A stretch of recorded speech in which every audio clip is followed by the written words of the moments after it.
Welcome to the Foul Play YouTube channel. Hi, everyone. Welcome to episode 9 of the Crime Theory Exchange.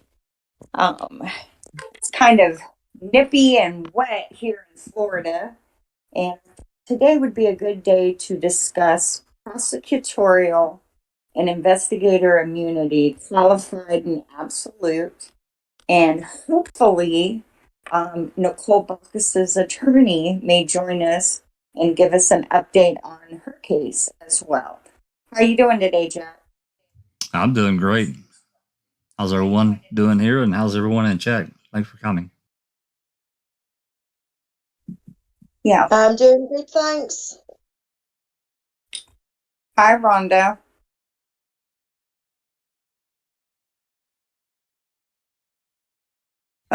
Oh, hello. Sorry, muted. Sorry. That's okay. Is it cold where you are? Yes, it is cold where I'm at, and it's gloomy, and it looks like snow, and but it looks like rain ahead of snow, which is just yucky. I do not like the rain, so if it's going to snow, I just wish it would bypass the rain and get onto the snow. Yeah. Do it. It's 16 degrees here. Feels like 3. You were asking earlier. And yeah, wow. It stopped snowing, but we got it pretty good the last few days. So I feel bad complaining. I think the high today is like 42, but it's wet, and that's just miserable in Florida. It really is. That's like being in the North Pole. God. It's pretty bad. So today, I was doing a little bit of research, and I just put in something silly into Google, like, who are the worst prosecutors in the United States? And I came across a website and a nonprofit called the Center for Prosecutor Integrity. And they're based in Maryland. And I sent a link to Jack's, if you can pull that one up. And there's just a couple of different things that are on here that I thought were interesting. I'm sorry. Just I got to talk and didn't get that link. I got it here. It's okay. It's all right. We are a winging it word for the day. I'm winging. That'll pop in there in a second. Okay. And one of the things that's on there is a paper that was written, and it's called Qualified Immunity Striking the Balance. And there's a couple of interesting things in there. I don't really remember this case, but in 2008, an Alaskan senator by the name of Ted Stevens was convicted in October on 7 felony counts of filing deceptive final disclosure documents. I don't even know what that is. I remember it. I don't know. I didn't really get into the details, but I do remember that event.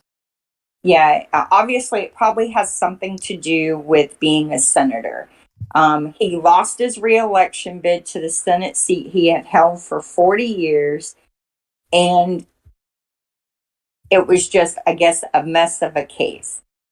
A DOJ investigation that was done after his trial revealed that there was alarming irregularities in all phases of the prosecution, documenting malfeasance by high-level Department of Justice officials, line prosecutors, FBI agents, and witnesses. The probe concluded that U.S. attorneys James Goki and Joseph Bottini engaged in professional misconduct by acting in reckless disregard of their disclosure obligations. Now, so this man basically had his reputation ruined, financially ruined, and all of that. And what happened to the men who did that to him? The prosecutor got a 1-day suspension Goki, he got a 1-day suspension, and Bottini didn't get anything. Apparently, the paper says prosecutors can violate the Constitution, deny the defendant exculpatory evidence demonstrating innocence, and introduce perjured testimony without any fear that they will be punished. Now, my question is, and I'm curious, what, and I've asked this before, and I guess maybe it's too broad. What do we have to do to keep this from continuing to happen? Because it is extremely rare for prosecutors to face civil liability, much less criminal liability, for knowingly convicting innocent people. And as long as they know they're going to get away with it, they're going to continue to do it. And the majority of society, they think that all cops and all prosecutors are the good guys. And if we don't inform them, they're going to continue to support this type of behavior, right? What do we do? Well, the only thing that, being a regular citizen, for me, I haven't done it in a while, but there for a time, I was just hounding my senators and representatives constantly. And I don't mean harassing. I mean in something like this, maybe of a current case that was going on specifically, like was going on in Wisconsin, and how we see these things done. And to me, it comes across as a prosecutor is knowingly going after someone in bad faith. Now, bad faith that could be a little tricky I think, for another entity to prove, another authority, that a prosecutor has acted in bad faith. But unless somebody's looking intentionally, writing to the DOJ, but what you really need to do is, me personally, I don't know anything more to do than to keep sending messages to your state representatives, your local government people that understand and feel the same way we do. We need a champion to take that on, and so far, there have been a few that have popped up here and there, but a lot of times these ones that pop up that want a champion, that kind of thing, they get squished too. They get ran over like with a steamroller. Yeah, it's almost like if you're not going with the established flow, and just ignoring all this intentional wrongdoing and focusing on what they want you to focus on, they will drop you and pick someone else, right? It's not like even the politicians who genuinely want to affect change end up kind of adhering to the old boy system way of doing things.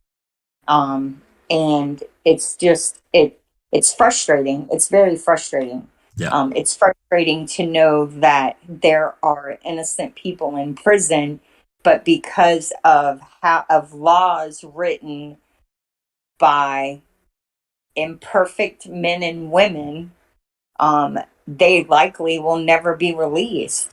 And it's just, it's kind of gloomy. I kind of look at it like the whole situation, kind of like the OLR in Wisconsin. And basically you have a club of lawyers that are passing judgment on other lawyers. They're all in they're all in the same club. So therefore, for the most part, they don't really face too much trouble. They don't really get into like real trouble. I ken this directly to what Ken Kratz did. He wasn't handled by the local law enforcement. He wasn't ran through the system like a regular Joe would have been. His case was handed off to the OLR to handle. And I just, how can there be a second set of laws for people just because they've got because they're a lawyer or whatever? Yeah. And correct me if I'm wrong, but didn't the OLR at first try and pretend none of it happened, and it was only after the journalist Ryan Foley, I think, exposed it, a couple of years later that they actually did something to contract? Well, it was actually the DOJ that really didn't do anything. That's really where that started. They didn't really react because they knew about the police reports that this SB had made, and then we don't really know how Foley found out about SB, but he's the one, or somebody in the Associated Press is the one that sent in the open records request for those police reports, and they just didn't have any good reason to withhold those reports, and that's how he got it, and then therefore he set up the interview. That's when everything changed. Yeah.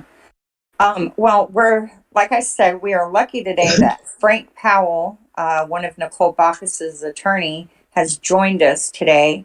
Yeah, Frank. Are you there, Frank? Can you hear me? Yeah. Yep, sound good. Okay, great. So, you want to give us an update on where Nicole's case is right now? Well, there's nothing new that I don't think the people in the group already know. There's been a suggestion for reconsideration filed with the Texas Court of Criminal Appeals. As you may know, the Court of Criminal Appeals denied her 1107 writ in 2018, and new evidence or new information came out that the prosecutors had engaged in misconduct, 3 of them, in their conversations with her trial attorney. And he provided an affidavit that was submitted with a brief to the Court of Criminal Appeals that was submitted last summer in July, and it's still pending as we speak. 2 of the prosecutors that were named for that misconduct have since left the Montgomery County DA's office. One of them, Andrew James, has left and gone to Dallas. He's a prosecutor in one of the felony courts there. The appellate prosecutor that handled the case, Brent Chappelle, he left last summer, and he's working at the Houston U.S. Attorney's Office as an assistant U.S. attorney in the post-conviction division. So we're still waiting for the Court of Criminal Appeals to weigh in on the suggestion for reconsideration. There's a few things they can do. They could just basically deny it and we move forward. They could remand the case back to the trial court to hold an evidentiary hearing on whether or not which of the affidavits of Nicole's trial counsel is accurate. Or they could look at the entire case and maybe send it back for a new trial. So we're just kind of in the waiting pattern right now, but we're not stopping investigation, not stopping tracking down witnesses, tracking down more evidence of prosecutorial misconduct, etc. So that's kind of where we're at right now as an update. So all right, so is it better to just try and get as many acts of prosecutorial misconduct and kind of have just this overwhelming proof of this is their behavior and this is why our case needs to be looked at again? Because it seems like you can have a blatant act. I mean, she clearly has shoes on her feet when Reavers pulled up, and yet they just ignore it. Well, you need to look at this case from the bigger picture, I think. Okay. Remember, this case, they thought was just going to be an open and shut case. She's guilty. We got her shoes. We got her sock. We got all this stuff. And after she pled guilty and was sent to prison, investigation started showing that things weren't exactly the way they were presented. So initially you see that this video that was previously unknown, whether it was not turned over by the prosecution intentionally, or whether they just didn't know about it. It showed her wearing the shoes. So that created the issue of prosecutorial misconduct, or not prosecutorial, of corruption on the officers at the scene. And then, of course, the DA's office went all in on the prosecution. They put on false evidence. We had witnesses with the writ that said that Andrew James asked them to lie. One said that he was told how he could and could not testify. And Andrew James essentially admitted that he knew these things before they testified, but he went ahead and moved forward anyway. That was an admission he made to the state bar in a complaint. The proper thing to do would have been, when he claims he found out right before they testified, although those two witnesses claim they told him this well before trial. Well, let's assume for a second that Andrew James is accurate, and I'm not saying he is, but let's just say he's accurate, that he learned in the hallway before they testified.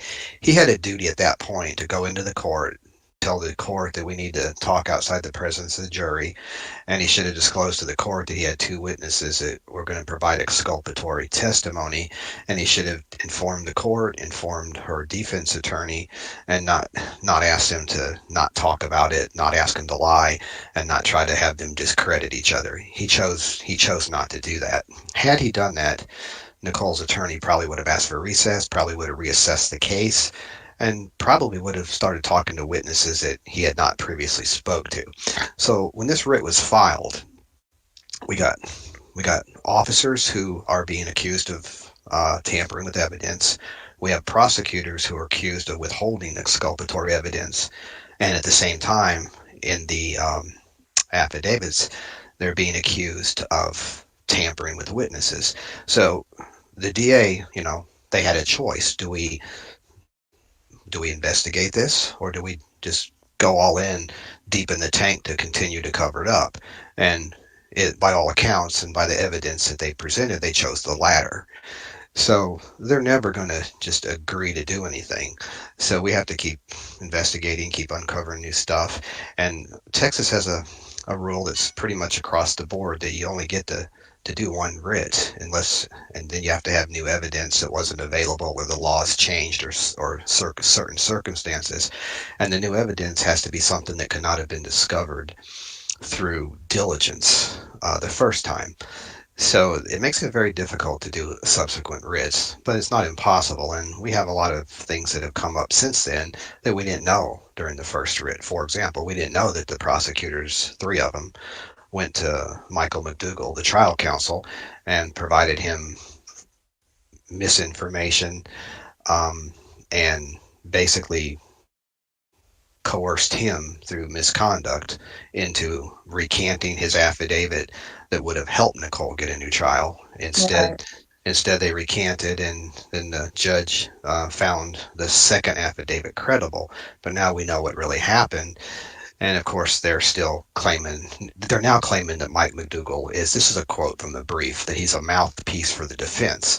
Well, that's all great, except in 2017 and 18, if you want to use their language, he was the mouthpiece for the prosecutors. So the Court of Criminal Appeals has to look at all of the evidence and figure out which affidavit they believe, because if you believe that most recent affidavit recanting the one that kind of sunk Nicole, so to speak, then she should be looking at getting a new trial for ineffective assistance of counsel, because he did not put on the proper defense of her not driving. So that's where we're at, and we're just kind of in a holding pattern. I hope that kind of explains where we're at right now, because that's really about it. Yeah, it does. It really does. Now, something that I've noticed in doing like online research into her case, it seems like they really marketed her as this self-absorbed drunk party girl. Do you feel like they don't want to have to acknowledge that, that whole media campaign was false? Do you think that has something to play with it, like having to eat their words? Because it seems like they really enjoyed exploiting her. during Well, that process. yeah, the media coverage and their portrayal of Nicole was certainly bad. I don't think that necessarily comes into play, having to maybe shed her or portray her in a different light. I think the overriding issue here is there's a lot of prosecutors that could lose their jobs, could get disbarred, should get disbarred, Yeah. and there's police officers who absolutely should be terminated. And this is a very difficult process because the DA is doing everything they can to block us getting documents, getting evidence. They won't investigate the police officers. I mean, they're digging in as hard as they can on this, and eventually we have to just basically get some outside light shining on it, so it's not just a local issue where it appears that the district attorney's office controls what the media will print, because they printed so many things that are clearly inaccurate. And if the people of the community only read what's printed, they're going to believe it. So they have supported the local media in hating Nicole, but that's all going to change in time because a lot of people locally know what happened, and there's a lot of people that are slowly understanding. And there are people who are scared to speak up around here because they're scared to death of the district attorney and the corruption in this county. I mean, they're literally scared that bad things will happen to them. They'll be shunned by the community. Spoken to several of those types of people myself, so I know it's real. I got a question. I have a question, if I can, Christina. Yeah, please. So, in looking back, the past couple of podcasts we've done about this, there's a website that Christina found that's ran by, I don't remember her name. The Montgomery County Reporter. Yes. And I guess I have a real problem with that because it really is almost, to me, the appearance wise, is that it's a conflict of interest because she's a cop or connected to the police department, and they're running this salacious freaking website against Nicole. It's got all this stuff. It's crazy. Yeah, Jamie Nash and Scott Engel. Thank you. Run that website. Yep. And she is the supervisor for the Montgomery County Communications Center, which is basically the 911 center for the sheriff's department. So how does that, I mean, is there anything there that, am I just looking at it the wrong way? And, I get people have a First Amendment right to say whatever they want, but again, she's attached to the police department and she's got up all this stuff. And I'm sure that they're probably, given the amount of views and numbers that Scott Engel has got on his YouTube channel, they're pulling in some good ad revenue. I have no doubt. Well, it's interesting that you bring that up, and I'll tell you why. Because Nicole's brother, Aaron, saw Scott Engel in 2018, shortly after the writ was filed. No, actually, I think this was in February, a few months after it was filed, February of 2018, yeah. The writ was filed in September of 2017.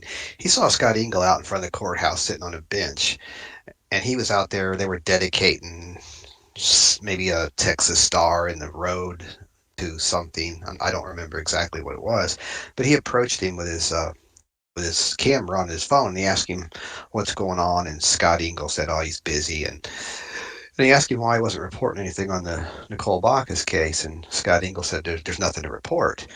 And so Aaron said, well, what about all these allegations of corruption? And Scott Engel said, that's right, allegations. That's all they are, is allegations. And he said he wouldn't report anything until it was a fact. And Aaron said, well, you report people getting arrested in their mugshots all the time. Mm-hmm. He goes, yeah. He said, yeah, it's a fact that they were arrested. Well, Aaron didn't really interview him hard because he was being very belligerent. Not Aaron, but Scott Engel. Right. It was also a fact that Nicole's lawyer, Randy Schaefer, filed a writ alleging police misconduct, ineffective assistance of counsel, and there was allegations of prosecutorial misconduct as well. That was a fact, but Scott Engel was not going to report that. and he didn't. Instead, he reports whatever the DA wants him to, and he's never done a fair and balanced reporting of this. He's told people, including Aaron, that he was there that night, so he effing knows what happened.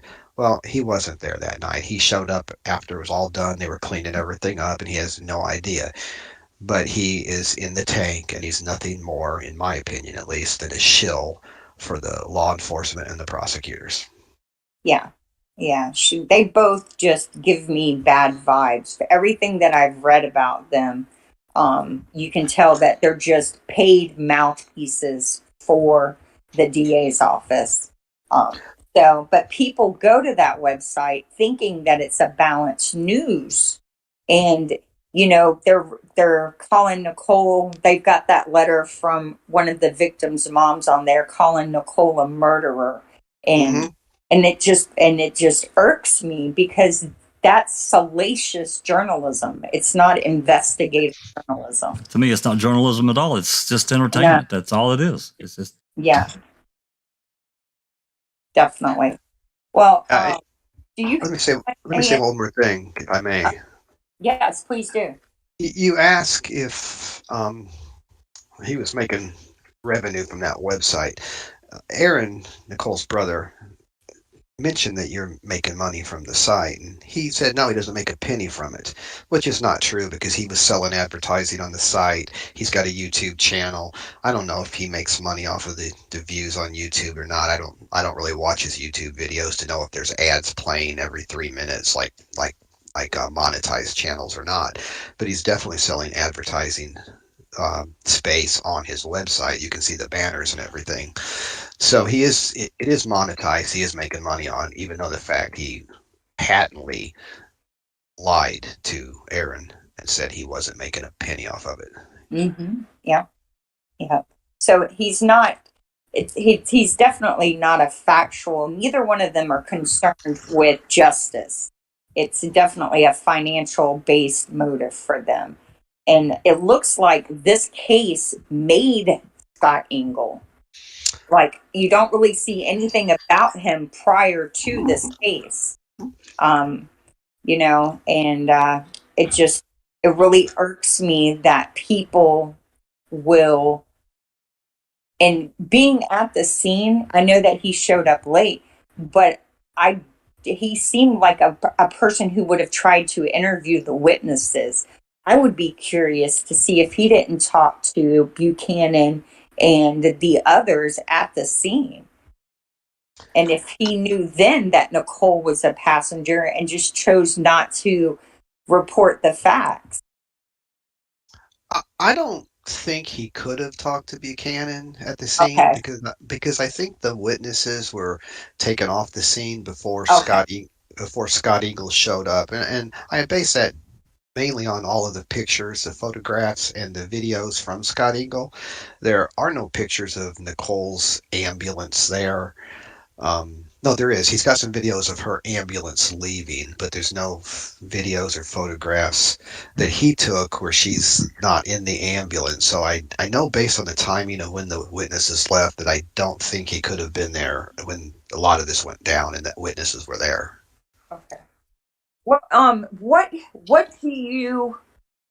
How can a person like me or Jax, how can we help Nicole? How can we help spread awareness? What would you like for, in a perfect world, how could we help this case? Well, that's a good question, and I'm not sure it's a real simple answer. We're dealing with a district attorney's office who is going to stonewall everything they can. They will. Just 2 days ago, for example, I requested some documents from them that should be fairly easily to search their databases, and they have several databases they could search. I've been trying to get their list of Brady disclosures on all bad cops, bad lab technicians, bad prosecutors that they need to disclose to defense attorneys, defendants in prior cases that may impact them. So they're stonewalling it, and there's an attorney general opinion out of Texas that says that's work product. So then I asked for them to turn over the copies of the letters they sent to lawyers and defendants, because those are sent to third parties, and once it's sent out to third party, they don't have any privacy interest or work product interest or anything in it any longer. Well, instead of doing their job and turning it over, they sent me an estimate that is going to cost $140,000 and like 7,700 man hours to go through all of their files and find God. it.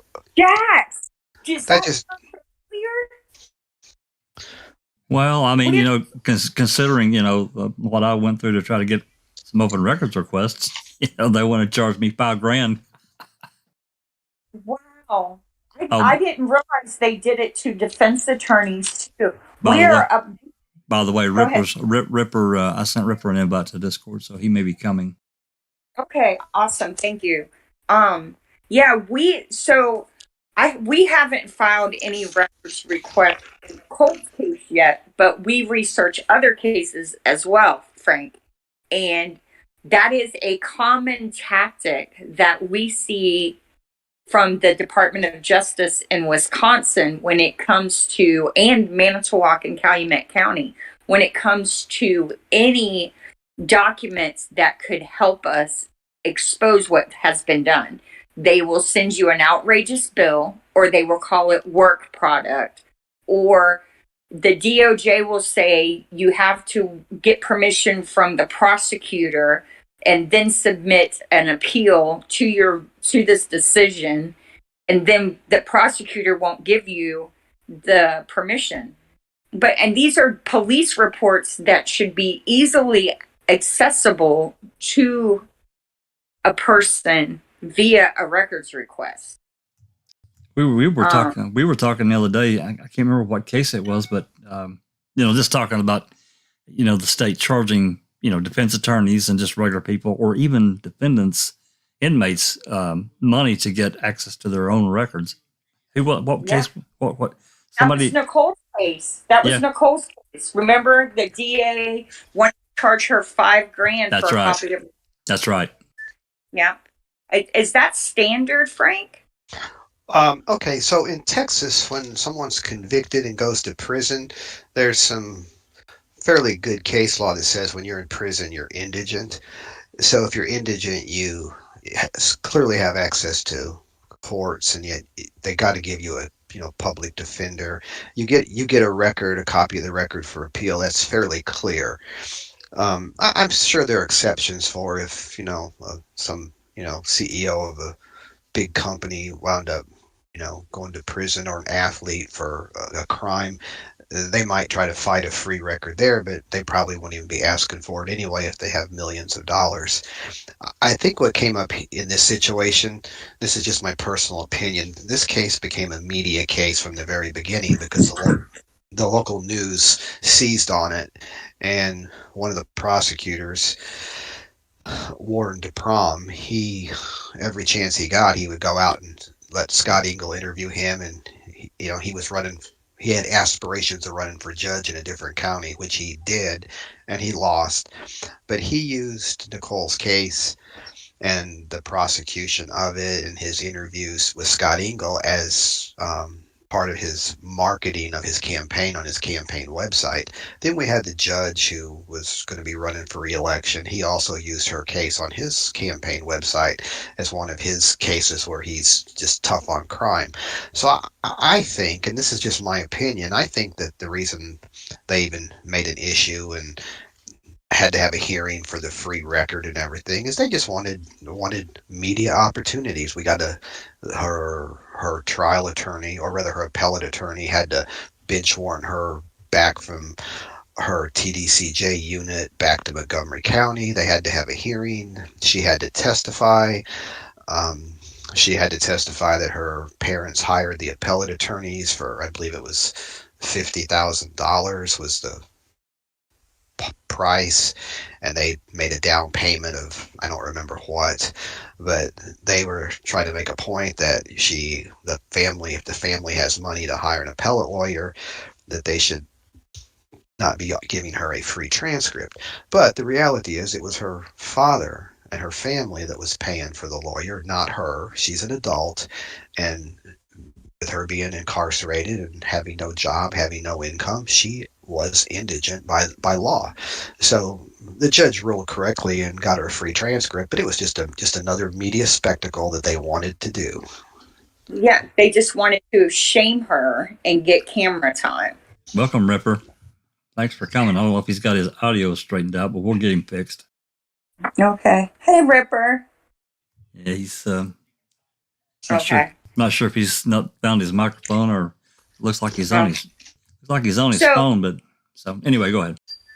Yeah. So it seems like these cases that have been sensationalized in the media that turn out to be questionable or clear-cut wrongful convictions, it's like no one wants to admit that they screwed up. So the wrongfully convicted person suffers because they don't want to be held, they don't want to accept accountability for their actions. And it's like the longer it goes on, the more people are being found to have played a part in it. Does it feel like that? Well, the more digging we do, the more research we do, the more people we talk to. Yes, we're finding things out every day that just send a chill down your spine. Some of them have not yet been disclosed, so I can't really talk about them here. Right. But we have some things that will be coming out in the future, but we're in a holding pattern, waiting right now until the Court of Criminal Appeals addresses this suggestion for reconsideration. And that document that was filed by Randy Schaefer, it's public information. It's on the Texas court's website. Okay. I think you all have seen it already. It's a 2 or 3 page motion suggestion, and then a bunch of affidavits from Michael McDougall attached to it. It's pretty revealing of the mentality and the efforts by the assistant district attorneys to try to protect this conviction. Wow. Yeah. I haven't read that yet. Just switching wheels on you a little bit. Thinking about the interviews that Ripper showed a few weeks ago in the case, and I'm really terrible with names. I think the one guy's name was Buchanan. He was the one that drove by. He was right beside the truck and saw right inside, and they really tried to push it. Didn't they try to? Yeah, he's the one that they pitted against that girl that was his passenger, right? They wanted them to pit against each other. Isn't that right? Yeah, that's correct. His name is Buchanan, Arnis Buchanan. He goes by Jay. So if you hear someone talking about Jay, that is Arnis Buchanan. Arnis was driving his truck, and he had a Dodge truck that had about a 6-inch lift kit on it, a full-size Dodge, and he had a female with him named Keely Mackey. Yeah. And they were traveling southbound, the correct direction on the freeway that night. And, I think you've all heard part of his interview and you've read his affidavit. But long story short, he saw headlights in front of him on the downside of the overpass as he was approaching to start ascending that area on the road. He saw headlights on the far right shoulder facing him. And I think his affidavit or his comments said that he slowed down when he saw that because he thought it might be law enforcement pulled over there, maybe shooting radar or something. So he had already started slowing down before he got close to it. And as he's getting closer, and it turned out that was Nicole's truck, that truck starts coming at an angle across the freeway, going the wrong direction at maybe a 20, 25 degree angle. And so he has to slow down, hit the brakes, and swerve to his right as the car goes by him. Right. And I think you've seen the animations to see what kind of view he had. Oh yeah. And he said he could have reached out and hit the mirror of her truck. Well, as he looked in the truck, he saw a female in the passenger seat, and he only had a split second to do this. And bear in mind, the prosecution put on a crash reconstructionist from the DPS office that just did an abysmal job. He said that because the car involved in the accident was going 69 miles an hour, and we know that from the download of the data of that vehicle, he just assumed that Nicole's truck was going 69 miles an hour, which is not accurate. A proper reconstruction on this that was done says her truck was maybe going at most 30 to 35, maybe close to 40 tops. But remember, that was when the accident happened and her truck was accelerating. So when her truck came off the side of the road and cut in front of Ernest Buchanan, it was not going at the speed when the accident happened yet, because it was still accelerating. So it may have been going 20, 25 miles an hour when it passed Buchanan, and he was slowing down at the same time. Right. So anything you hear or read that suggests this was somebody looking in a truck at highway speeds is just absolutely wrong. But that is exactly what the prosecution tried to portray, and they were claiming that it was impossible for Buchanan to have seen a female in the passenger seat. So when he did say that, after he was told not to say it by Andrew James, that's what Ernest Buchanan said happened, he went ahead and testified to it anyway. So then the next witness, which is his passenger, Keely Mackey, Andrew James goes out in the hallway, according to her, and tells her that she wants her to disagree and say that she only saw a passenger, a driver. So thinking that that's what she needs to do, because she's trying to help out the prosecution. They have all this other evidence that she was driving. Ernest, didn't testify correctly. So she goes in there and says that she only saw one person, thought it was a driver. Well, we now find out that they asked her to say that. They wanted her to impeach Buchanan. Isn't that witness tampering, really? You get down to it? Say that again? Isn't that witness tampering when you get right down to it? Well, that's exactly what it is. Number one, it's withholding exculpatory evidence, because she knew that Ernest Buchanan saw a female in the passenger seat. She knew that he told people at the scene, including EMS personnel and police officers, and they were actually looking for the driver that could have fled and jumped off the bridge area. She knew all that, and Andrew James not only withheld the information that she told him, but he also was tampering with a witness, and that's a felony in Texas. And there's also a law in Texas that says in the situation of a prosecution, if a prosecutor puts on knowingly false testimony and they get a conviction, then that doesn't simply become, low-level tampering. The person who did it, the prosecutor, then can be prosecuted for the same level of felony that the person was convicted of. So in this case, that's good.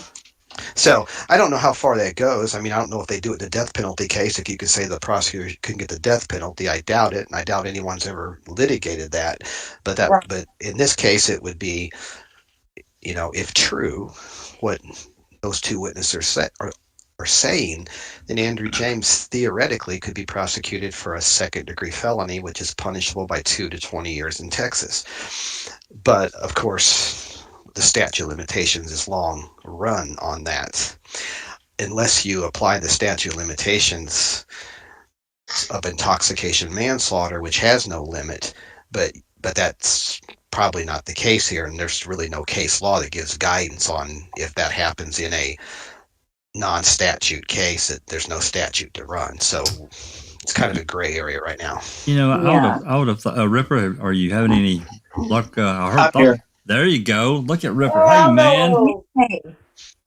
Hey, Frank. It's good to hear your voice. Sorry I've been so busy, but I'm glad you are a guest on their channel. Good to hear your voice too. Hey, I was late. I didn't even know there was a live today because I've got so much going on. But did did Frank talk about the computer system? Frank, have you talked about all the key on and all that stuff? The errors in that module? Have you told them about that? No, we haven't talked about that yet, but want me to introduce the issue to talk about it? Yes, because I think it's a really important issue, and I think this group of people could probably get a lot of information for Okay, this particular matter. I think they could dive into it and maybe find something that you could use. okay. So here's the basic issue. When the writ was filed in 2017, the state had talked to somebody apparently about, is there anything in the car that we didn't get before that could, give us information about the occupant status, who was driving, whatnot. One of the things they put on at trial was that the airbag on the passenger side did not deploy. An officer testified to that, and they used that to kind of say, it didn't deploy, therefore there was nobody in the passenger seat. Well, we looked into that when we filed the writ, and we already had that pretty much dealt with because the the standards that NHTSA imposed upon manufacturers of cars was that you had to have an airbag that would deploy for protection of adults, but at the same time, you don't want to injure small children.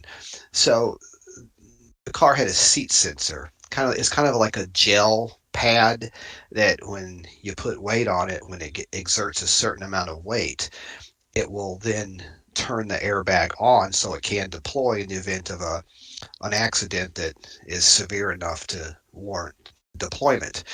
Well, those seat sensors have to protect small children and small adults. So since Nicole was small, or is small, at 5'2", and I think she weighed 104 to 106 pounds, she was smaller than what the standard that they use, which is the 5th percentile female, which is a 110-pound female who's actually shorter than 5'2". So it was well known that whenever Nicole sat in the passenger seat of a vehicle, the airbag may or may not show on because she's light. Well, that would explain why the airbag did not deploy, because she was light, too light to set the sensor off.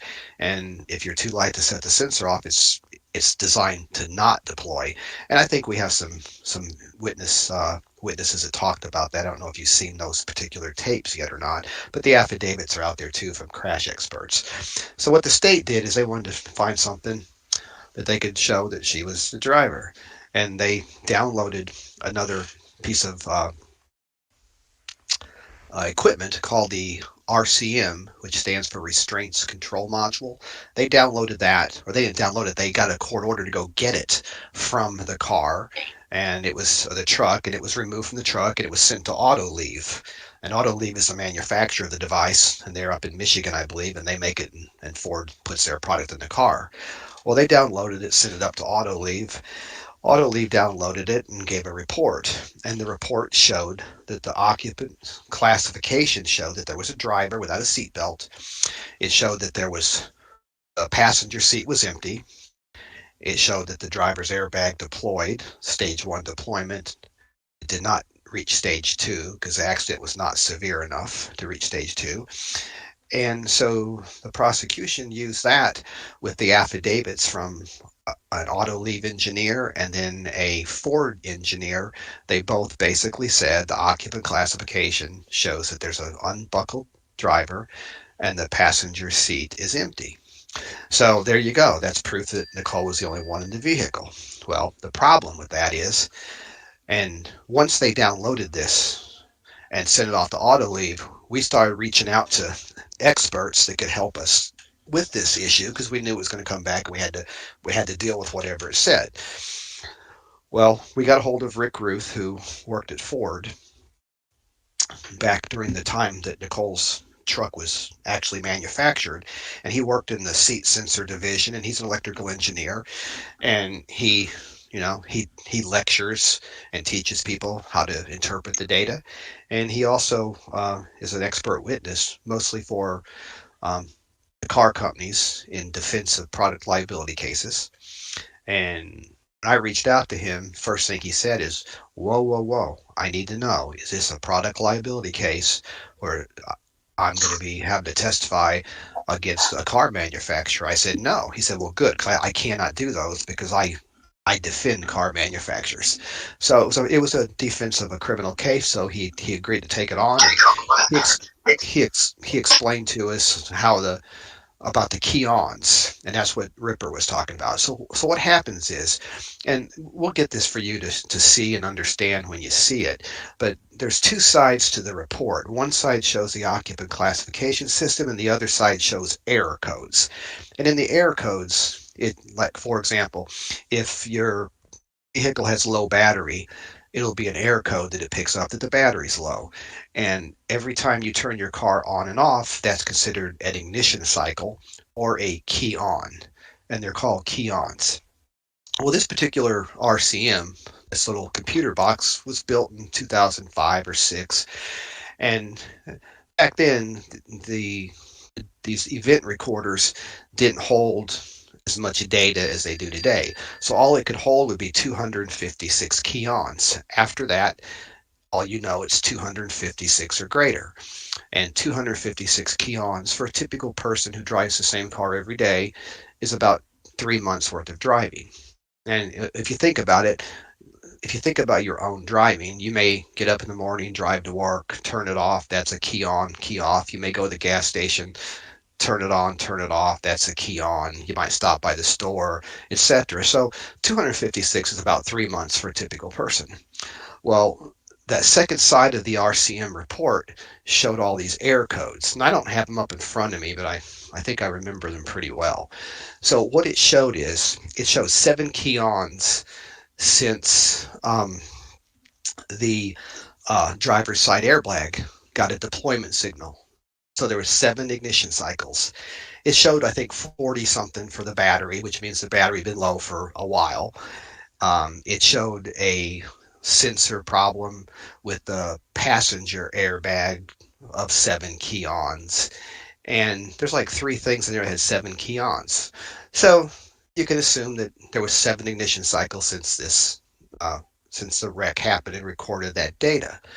Well, the problem was the crash data that was stored was in that restraints control module for 256 or greater keons. So the state didn't pick up on that, and the affidavits from 2 people from Auto, Leave, and Ford didn't really address it and say this wreck is from this particular crash. They didn't address it. They left it silent. Well, we knew that there was a problem with it, and we had a hearing at the court, and Randy Schaefer said that they think it's from a prior wreck. So the prosecution starts reaching out to Ford and Auto Leave, trying to figure out what's wrong. And Ford, I got the emails through a Public Information Act request. Ford basically said, yeah, we looked at it. There is a problem. There's 256 keons. It raised our eyebrows. But they failed to correlate the 3 error codes that had 7 keons with the one of 256 keons. For example, it's possible there could be a electrical short in the vehicle after the wreck, and it just goes on, off, on, off, on, off, on, off 100 times, 500 times, and that would give you every one of these error codes at 256 or greater. But we only had 7 on 3 or 4 of them and 256 on the crash data. So you're not going to have a keon go up for only the crash data and not everything else. They have to go up. They count up together. Okay, does that make sense? I hope they should match. Yeah, I understand what you're. They should. Yeah. Okay. Yeah. So they should match, and they don't. So that is fairly definitive proof that crash data and the seat occupancy classification at the time of the data is not from that wreck. So the whole seat classification thing goes out the window. Well, the state didn't like that, so they just dug in and they didn't disclose that Ford said, yeah, it's a problem, and on, and they never really addressed the discrepancy in the 7 keons versus the 256. All right, so that's the issue there. So, and the court actually found that data can't be proven to be from the crash that Nicole had that night on June 29th, 2012, so they found it to be inadmissible. Well, that's an issue that is a big problem, because the local news media was, even when the prosecution knew this was probably, and I say probably because they were thinking it was probably. We knew it was definitely, but they thought it was likely not from the right crash. And there's a history of other wrecks on the Carfax that Nicole's truck was in that could have easily caused the data to lock in, and maybe there was an airbag deployment failure. Ford was never going to admit that there was an airbag failure from a prior wreck. Oh, hell no. Because if they admit that, then they're basically opening themselves up to using their affidavits or whatever in all these product liability cases that may ensue or maybe actively being prosecuted by somebody already. So they're never going to admit that. So it was kind of a dead issue. But now that we're dealing with this here, and then so the prosecutor, when asked by local media, local paper, to comment on the writ and the allegations, they basically submitted information that they knew was likely false. So the media seizes that the RCM proves that there was only one occupant in the vehicle, therefore Nicole is guilty, and they just ignore all the other stuff about the corruption, the tampering with witnesses, the planted shoes. They just ignore all that and just publish the stuff that they think indicates she's guilty, even though it's clearly not accurate information. Is there a chance? Is there a chance that box has been swapped out? God. Great question. No comment.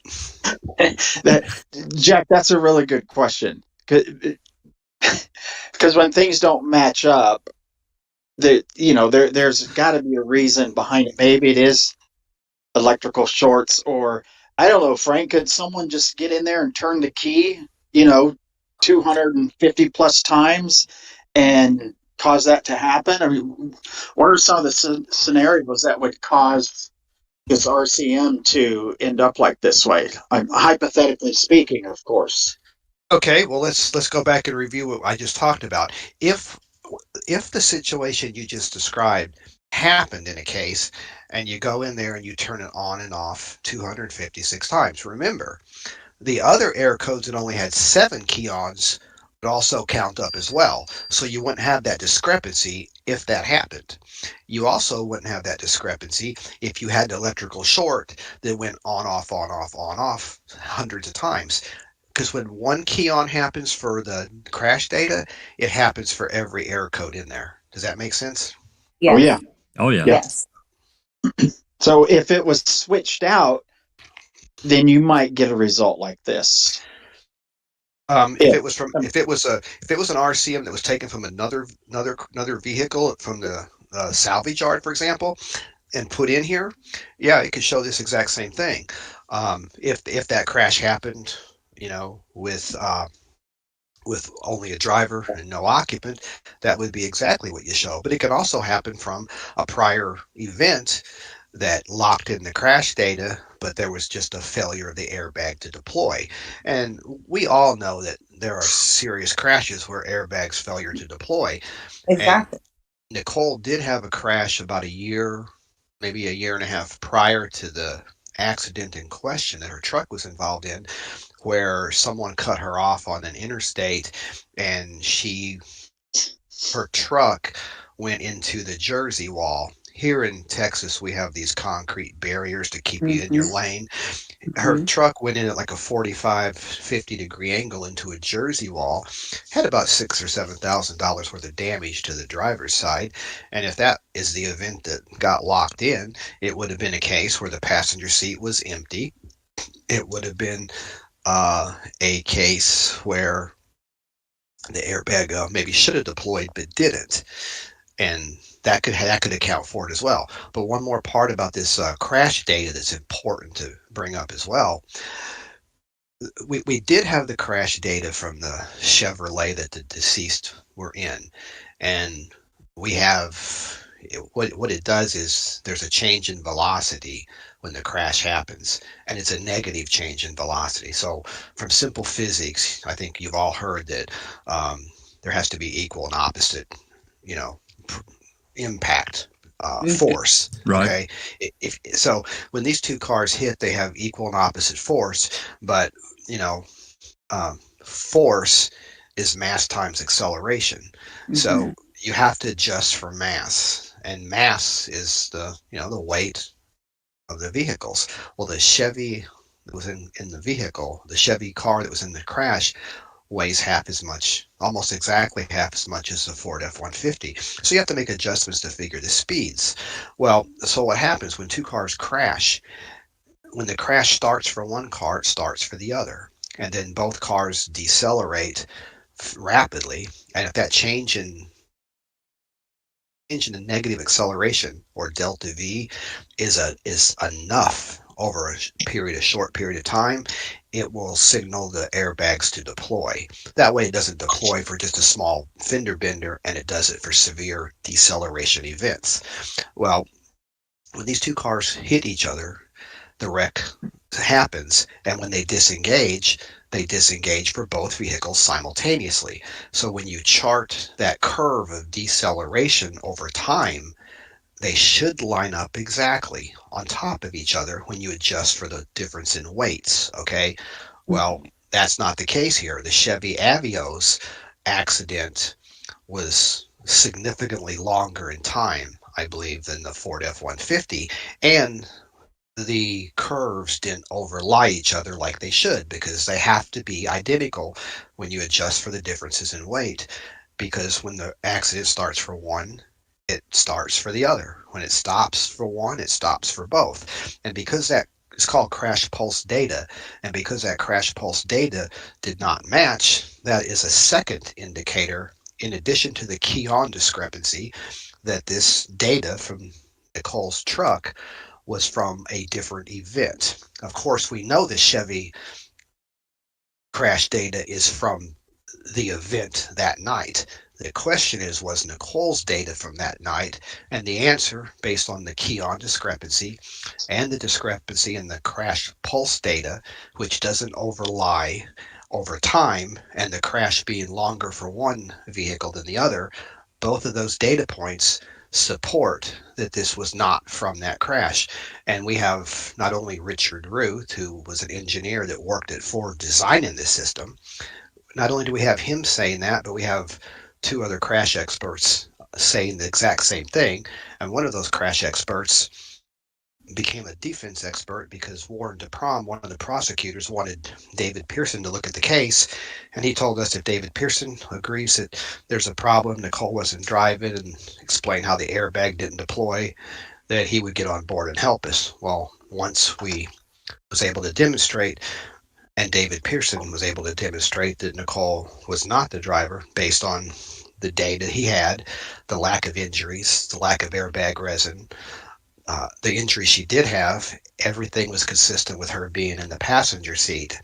And David said that there's a problem. She needs a new trial. Well, instead of Warren DeProm doing what he said he would do, he ran and hid and said he would only do an affidavit if the court ordered him to.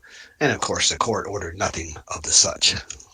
Wow. I have another. I'm going to call it a dumb question because I'm really ignorant about these things. But these modules, I'm going to take it for just granted. It's just like any other piece on a car part. It's not serial numbered specifically to a vehicle. It's just a unit that works and records data. That makes sense? Am I asking the right? I think they do have serial numbers, and I don't know. This one, I don't know if it was the original one or not. Anytime there's an airbag deployment in a Ford like this, you need to change the module out. And according to the Carfax, there's been no airbag deployments of this vehicle, but that doesn't mean there wasn't one. Right. There could have been prior events, but I think we do know that the airbag, from the emails I've seen from Ford and the DA's office that I got through a PIA, I think the airbag had the original serial number on it, which doesn't really mean anything because, as we said before, if the airbag in a prior wreck would have deployed, then a proper repair would be to put a new airbag in, which would have a different serial number, and also change the RCM. But as we know already from the crash pulse data not match and the key-on problem, that was old data in that RCM. So we know there was a event that signaled airbag deployment, but apparently it never deployed.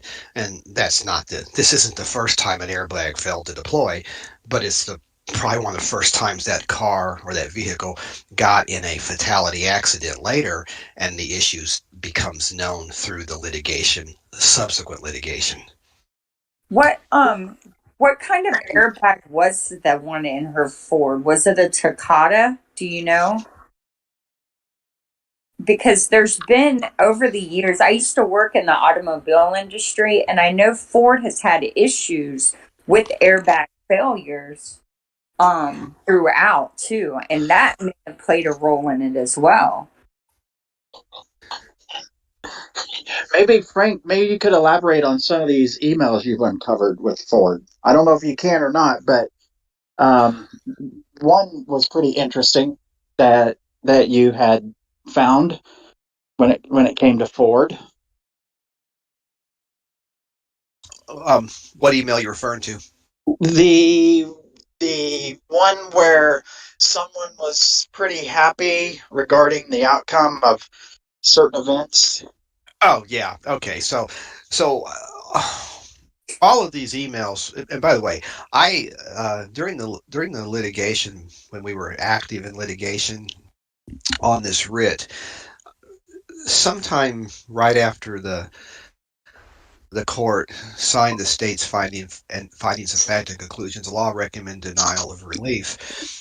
I sent an email to the prosecutor on the case asking for all Brady material and exculpatory material in the case, and he responded back, and I was asking for stuff from Ford or its affiliates, and I got an email back within 48 hours, maybe the next day, saying that they're all information we have and all communications, I'm paraphrasing this, all communications with Ford confirm that there's only one occupant in the vehicle at the time of the collision, and that's just patently false, because later on I had to wait a couple of years to get this information, because I can't do a PIA when there's active litigation, because they'll block it saying it's active litigation. It interferes with all the stuff, and they certainly weren't going to turn it over as on a request, because they're going to call it work product. So I finally got a bunch of the emails, and one of them that Jack was referring to, basically Brent Chappelle, the appellate prosecutor, was communicating with the attorney for Ford, and they were following up, and you kind of got the impression that they were kind of on the same team, trying to, and they probably were, because Ford did not ever want to admit that this data is bad, because that's bad for Ford if we have a prior airbag failure and it comes out. So when the writ was denied, she followed up asking for an update, status update, or he emailed her. I don't know the exact sequence, but to respond to what Ripper was asking, one of those emails had the attorney from Ford basically congratulating and getting excited Brent Chappelle for winning the case. Ford actually took a position of enjoyment and congratulations on the state successfully defending this writ. That's pretty terrible. Wow. Ford has zero business taking sides. I mean, but for me, it tells me there's something else there. Why would you get so excited about something like this unless there's something there that you're worried about? There should be no reason for Ford to be excited about this unless there's something there for them to be excited about, and it's not a simple win in court. There's something else there. What it is, who knows? But definitely, to me, it seems like there's something bigger there.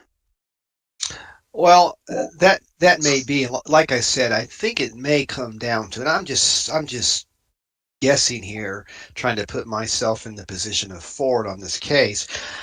I think that they didn't want to have to deal with litigation over this Yeah.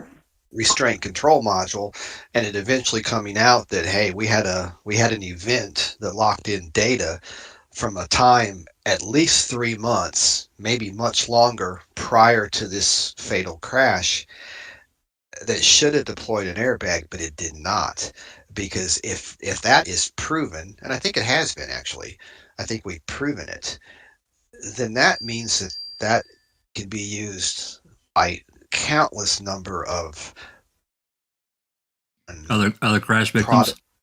product liability cases. Yeah, exactly. Right. Well, Opens if you Pandora's prove that it box. wasn't, if you prove that it should have deployed and it didn't in an event like this, then Ford has to investigate, right? So they have to allocate funding for that. They have to check other vehicles and then potentially do a recall, which is millions of dollars that they don't want to have to spend. Well, that may be exactly what's going on. And the truth be told, they may have investigated this, and they may know exactly what the problem is, Mm, and they may or may not ever disclose it to the public. I don't know. I don't know what they're doing, right. but I do know I one get thing. that. To this day, there's been no recall on this system that we think malfunctioned on June 29th, 2000. Well, no, it didn't malfunction June 29th. We don't know when it malfunctioned. The Right. event that was recorded was sometime prior. Yeah. Yeah. And it just opens up a door to issues they don't want to have to deal with. I mean, unfortunately, it always comes down to money and reputation, right? No matter what we're discussing. I was going to say, follow the money. Yeah, follow the money. And There, can I ask a question? There's something that you keep saying that just really, how can something in a criminal case be labeled work product and not be a Brady violation if it's exculpatory? well, Explain to me. that's a good question. The answer is things can be work product and not be exculpatory. Therefore, they're not Brady material. However, if something is work product and it is exculpatory, Brady material trumps work product every single Okay. time. At least Okay. it's supposed to. Now let's take an example here. When the prosecution was talking to these two witnesses, Arnis Buchanan and Keely Mackey, and they learned that, hey, he saw a female in the passenger seat, and Keely McKay confirmed, yeah, that's what he said that night. I didn't look in there. I didn't really see anything, but that's what he told me that night. That is, those interviews and communicating with those witnesses is work product, because that's their work trying to prepare for the case. But when they learned that he saw a female in the passenger seat, it's still work product, but that's Brady. That's exculpatory material, and he should have immediately turned it over to the defense, not went ahead and tried to get the witness not to say it.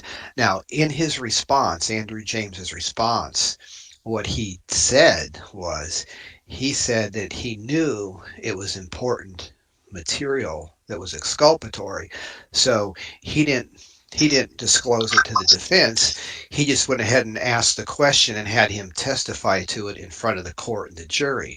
Well, that's not really his call to make. He should have turned it over. But more importantly, if you read the transcript, he didn't really ask him to say that. He just blurted it out in an opportunity where he thought he should. He didn't go up there and say, "So, Mr. Buchanan, did tell me what occupants you saw in the vehicle." He didn't say that.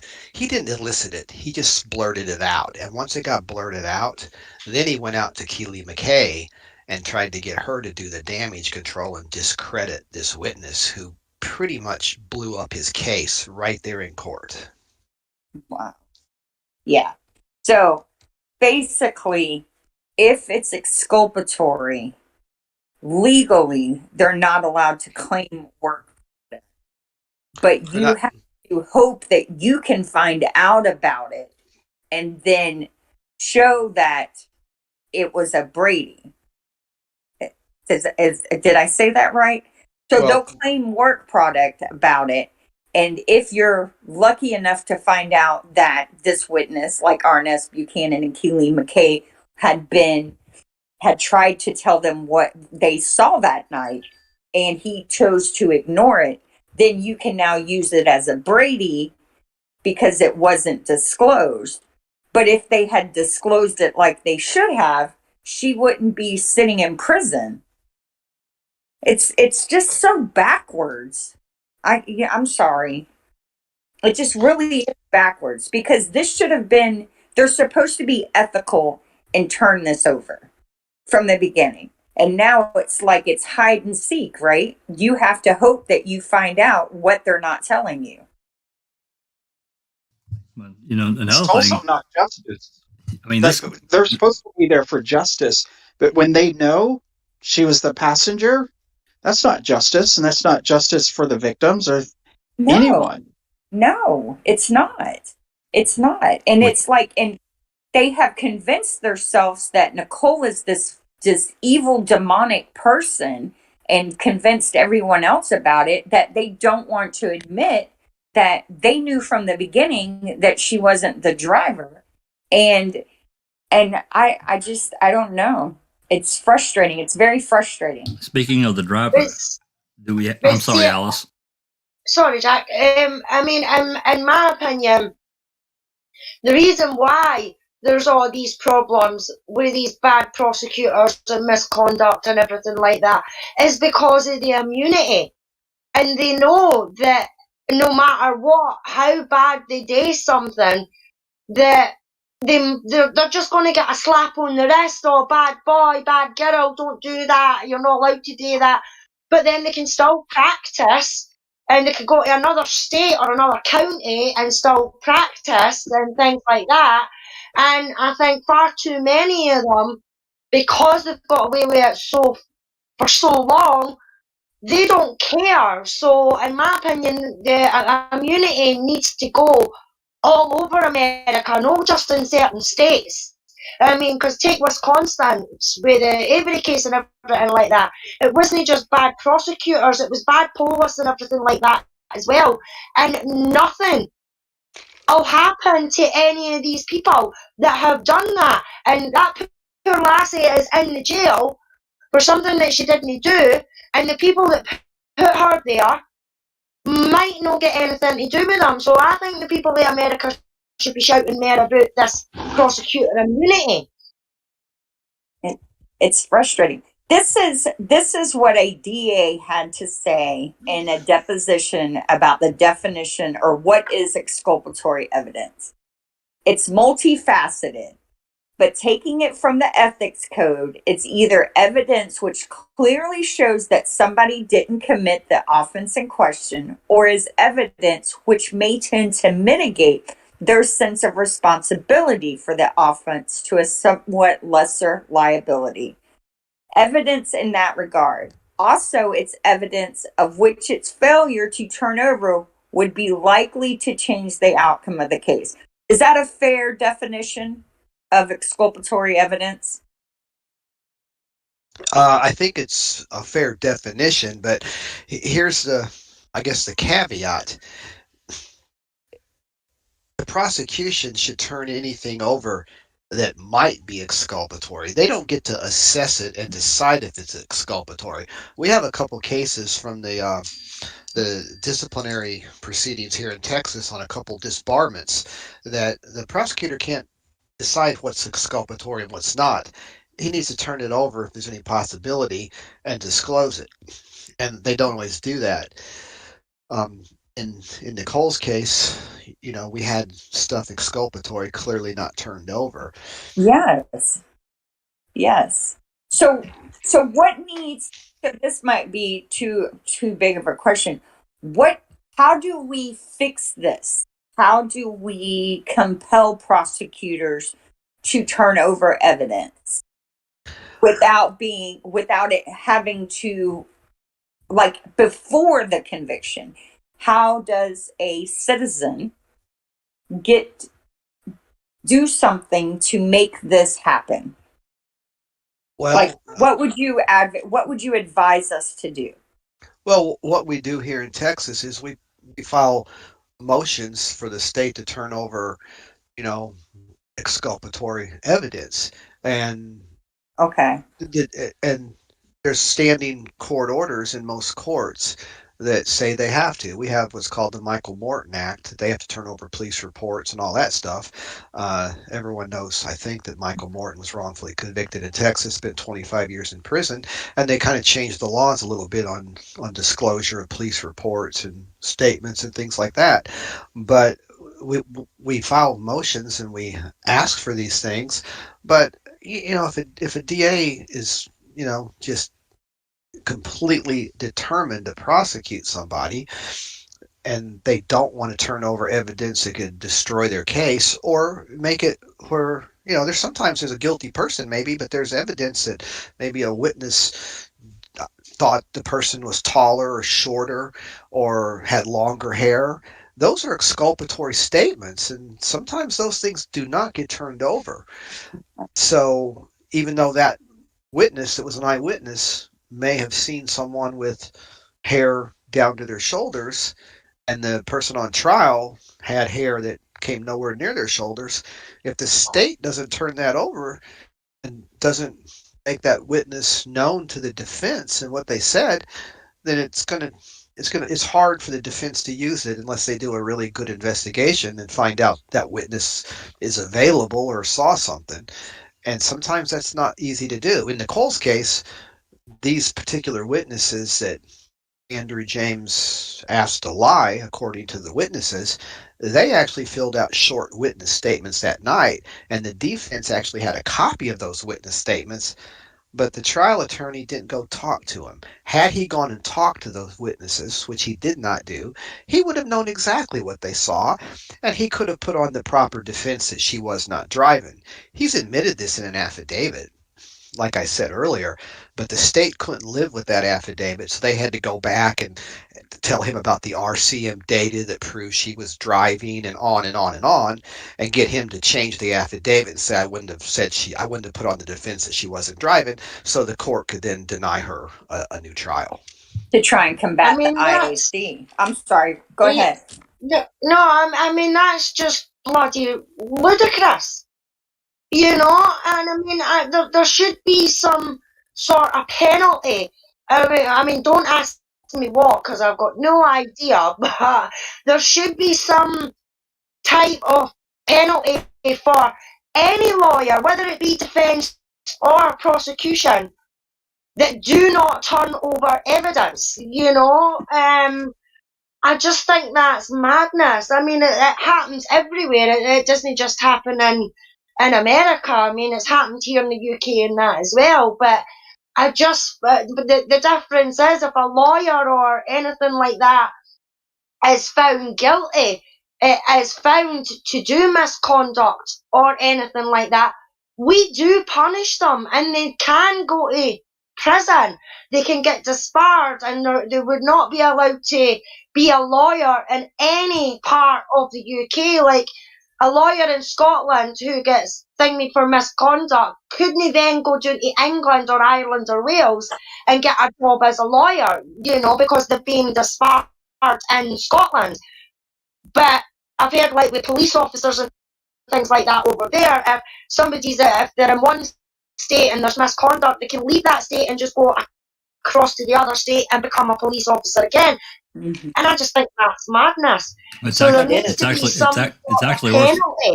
worse than that, Alice. They can actually just go a town or two over and get hired again. But I do have a question. Yes. I do have a question about the driver, and maybe you can talk about it, Frank, or maybe you can't. But is there anything that's been kind of out there or found out that is relevant that we don't? I mean, I don't really know much of anything about the guy, other than what was it really reproduced in those animations and those clips that showed he could jump right off that bridge Yeah, well, there's really not much I can tell you that we know, but This is kind of public information. The DA, the ADAs, the same ones that, we have the affidavit from Michael McDougal that according to his affidavit, he said they committed serious prosecutorial misconduct. Those same ADAs, at least two of them, I guess, along with an investigator, they called this guy in to talk to him, and I got the copy of the recording of that whole conversation. And he basically said, "Oh, I wasn't driving. I went straight home, and I was probably in bed sleeping." Well, he wasn't in bed sleeping at all, because he sent a text message to Nicole about 3 or 4 minutes after the accident. So for him to say he was in bed sleeping when we have a text message that he sent shows that he's not being honest there, at least. He also said that to the prosecutors, he has pictures of him after the accident that shows that he has no injuries. Of course, when I requested those pictures, there were none. That's interesting. He also saved the text message that he sent Nicole. He claims that this number called him and he didn't know who the number was, and he texts back at 3 in the morning, 3:04, 3:03 in the morning, "Who is this?" with a question mark. He still had that text message on his phone saved 6+ years later. Wow. 5.5. Guilty. So if you don't know who that person is, you don't save that thing. No way. So, and also, who gets a phone call on their phone that they don't know? Since I've been talking to you guys, I've gotten 7 phone calls from numbers I don't know. I'm not going to text any of them back and say, "Who is this?" Okay, it's not going to happen. Yeah. No. Frank, what? So Nicole called his phone at what time? I believe that time on that from the phone records is 2:44 a.m.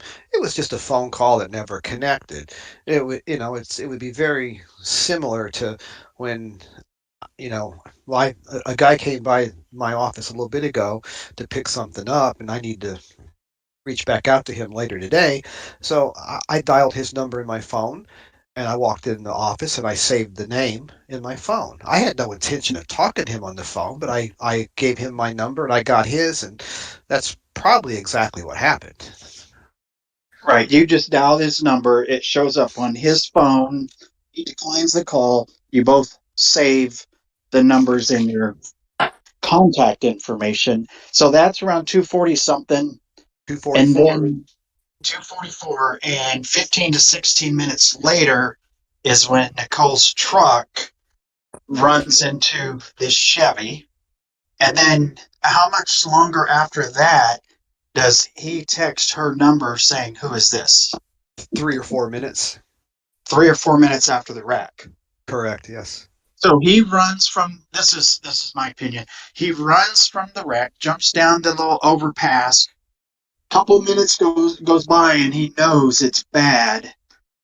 And he's been arrested many times. He's been involved in a lot of unlawful activities. So he knows he's got to distance himself from people at this wreck. So he sends Nicole a text, "Who is this?" I mean, that's a pretty big coincidence for that message to go to her just minutes after this wreck. And that he saved it for 5.5 years to show somebody if ever needed it. That's what a bigger coincidence. That's like what's that called? That is an alibi. Vetted confession. Yeah, but he's trying to use that as an alibi. "Oh, I didn't know her. I wasn't there. I didn't even know who that person was." Yeah. Yeah, that's. But to save it for that long, I'm sorry, no. Yeah. Right. I mean, I have text messages from witnesses of cases that I've worked, like the Highland case, and I don't have all of those. I haven't saved all of them. I should probably, but if they just weren't important, I didn't need to save them. Right. And to text someone, "Who is this?" There's no reason to save that. It's not important. But he felt it was for something, for Alibi. one reason or another. Alibi. Well, the other thing that's it's very possible that we don't know for sure is Nicole had his number in her phone saved because they kind of met a few weeks earlier and his number was in her phone. So, in all likelihood, her number was in his phone. So, if Mhm.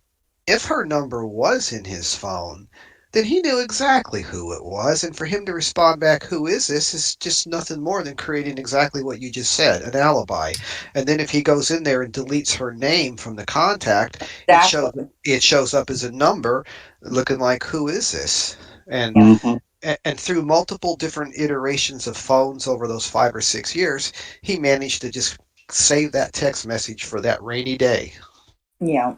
I wonder. So that's interesting. Is that because if he has an iPhone, iPhones are pretty good about backing up what's been done to them. Are you able to get access to his like data from that many years ago? Like Well, to see if remember, she was listed and then not listed? remember the phone he had that night. That was back in 2012, and that might have been an iPhone 3 or an iPhone 4. He's probably on his fifth iPhone since then. And if you just back up your iPhone, I don't really know what data transfers or not. And you know, I know. I'm just curious if you could pull like prior to the crash, the week before, if you could pull his contact list and if it would show Nicole listed and then pull it the week after contact list and now it's not. I don't think that there's any way to do that because you need the phone before that and after that. And like I said, that phone's long gone. Uh, He's on oh, yeah, you're probably I mean, right. he's on a way newer model of the phone now than he was back then. Oh, I'm sure. I was just Um, wondering if the eh, contact list to the cloud would show. Yeah, well, I don't know enough to know. I don't think people were using the cloud back then to back up their data on a phone in 2012. Yeah, that's a good question. Yeah, I don't know. I'll have to look into that. But anyway, so her case is still in state court, right? Y'all haven't. Well, hold on. So we went through state court and the writ got denied, which, we knew that was going to happen as soon as Judge Keyshan was assigned to the case. But after that was done, we filed a motion for reconsideration, which was denied pretty quick, about 3 weeks later. This was back in 2018. Okay. Then we had to file the federal 2254 writ. Um, and we filed it in the Southern District of Texas, and it got denied with an opinion. It took a long time for the opinion to come out, and and they denied a certificate of appealability. So we appealed that to the Fifth Circuit in Louisiana, and they denied it. And because it was such a fact-specific case, we elected not to go ahead and take it to the Supreme Court because everybody that looked at it under the issues available kind of thought that would, probably not do that. And then when we got more information about how the prosecutors handled McDougal, we filed a second motion for reconsideration last July. Well, this time they haven't denied it in 3 weeks. This time, we're on 7 months now. So who knows what's going on? I have I another. think they. Go ahead. Go ahead. I was going to say Go ahead. I have another really, I'll say interesting, maybe a dumb question. I don't know, but I know the vehicles that I've had in the past and friends of mine, and so forth. You can disable the driver's or passenger side airbag. Is that an option in that Ford? And does it matter? It first off, that was not an option in that vehicle. And just so you know, we have an exemplar. We purchased a 2006 F-150 with the same 5.4 engine crew cab. We have the exact same vehicle that we use for testing. We use to look at stuff. And it's definitely not an option to put that little key in there and turn that airbag off. And even if it was there, it really wouldn't matter because if she's too light, it wouldn't activate anyway. Would trigger. Right. Gotcha. So are you in federal court or state court or both? Right. Okay. The federal 2254 got denied, and we took it up to the Fifth Circuit, to the circuit court.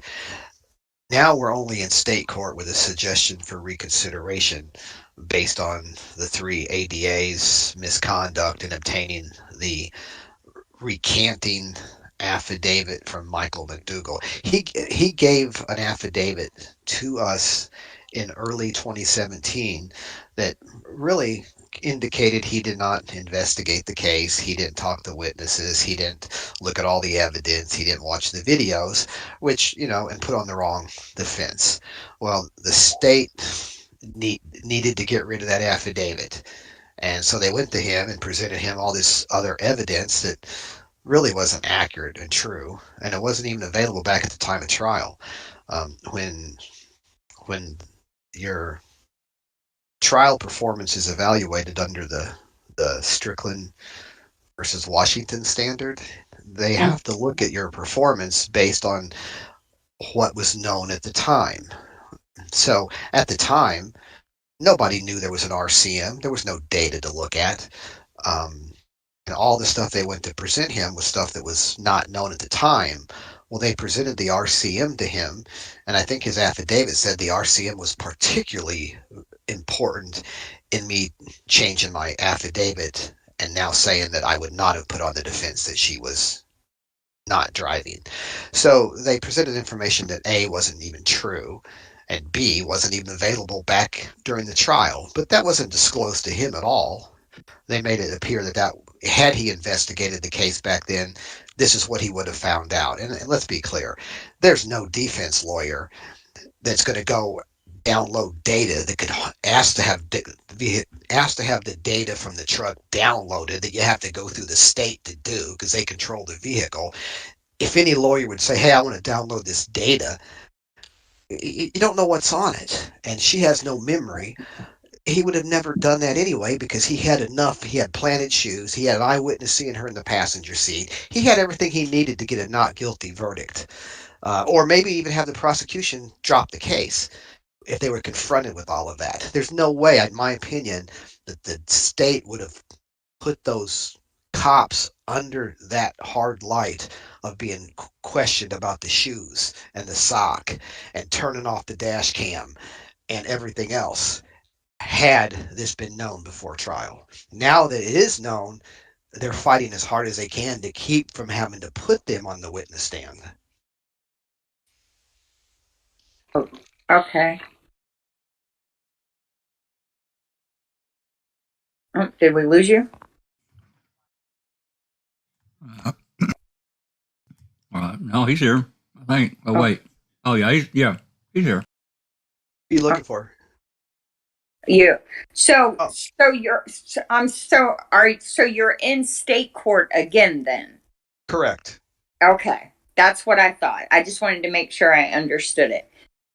So this fact that they have taken this long and they haven't issued a decision is a good sign that they hopefully are reviewing the relevant facts to the case.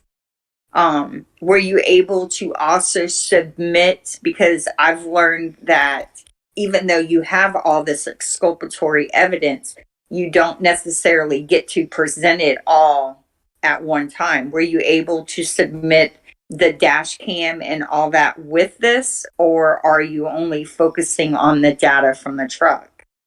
Okay, all of that stuff that we talked about was part of the original writ or the reply to their state's response. Okay. All we have before them right now is just the new information that Mike McDougal's affidavit that recanted the one he provided to us was procured through fraud, deceit, and misconduct. Wow. Which sounds like enough to me. Be honest. Well, I don't know what the Court of Criminal Appeals is doing. There's no way to tell. I mean, is it a good sign that it's taken this long? Maybe. Is it a bad sign? Maybe. Yeah. And now she just came up for parole again, and it was denied, or has that been determined? It was denied on January 4th, and she's in review again December of this year. And as you know, the mother of one of the victims, had Scott Engel publish a letter trying to recruit people to write protest letters. Yep. And what she posted, it's not even accurate, number one. No. But number two, it gave the impression that Nicole might be getting out on parole, which is just absolutely false. The judge in this case stacked her 3 sentences, which were 15 years for each count of intoxication manslaughter and 1 count of intoxication assault, which was 8 years. So you stack those together, that's 38 years. And it's aggravated because the truck that they claimed that she was driving was found to be a deadly weapon.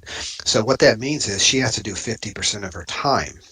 So before she can even be eligible for parole. So the first count is 15 years. So she was not even eligible for parole in the first count until 7.5 years. Well, now she's been in there for 8.5 years and got denied. So is that right? 213. That's pretty close. Yeah. So anyway, so she has to make parole in the first one for that sentence to cease to operate and the second one start. So even had she made parole in January, all that's going to do for her is let her start the second 15-year sentence, and then she won't be up for parole on that one for 7.5 years. And then she has to start the third sentence, which she's not up for parole on for 4 years because it was 8. So this mother who's posting this is making it look like Nicole would come home if she was granted parole, and that's just disingenuous at best and absolutely evil at worst. Exactly. She would have been granted parole 3 times. Is that right? Is that how it would work? Well, for her to come, the soonest she could have came home without any relief through the courts would be 19 years. Well, every time she's denied parole, it adds 1 more year. So by being so now we're looking at 21 years minimum for her to get out on time. But that doesn't mean anything. They might make her do the entire time, 15 years on the first one, and then she has to do 7.5 on the second one at a minimum. There's no way to predict it with Scott Engel and these people doing this and just putting patently false stuff out there and having people that know nothing about this case send emails to the parole board or letters. Is just it's unbelievably unfair. Nicole's parole lawyer, who's working on her case, said he's never seen nothing like it, and it's just unbelievable that they are doing this. Did she get a lot of letters written to the parole board for this? And she was appealing for people to write the parole board to keep Nicole in prison, and I say that in quotations. Did people respond to that? You mean the mother's request, you mean? Yes. Well, yeah, if you look at the Facebook, see everything Scott Engel posts on his website, it simultaneously posts to Facebook, and you could go look at the comments there, and many people said done. I mean, she did this last year too, but she did it on her own Facebook page last year, and some of the same people said done.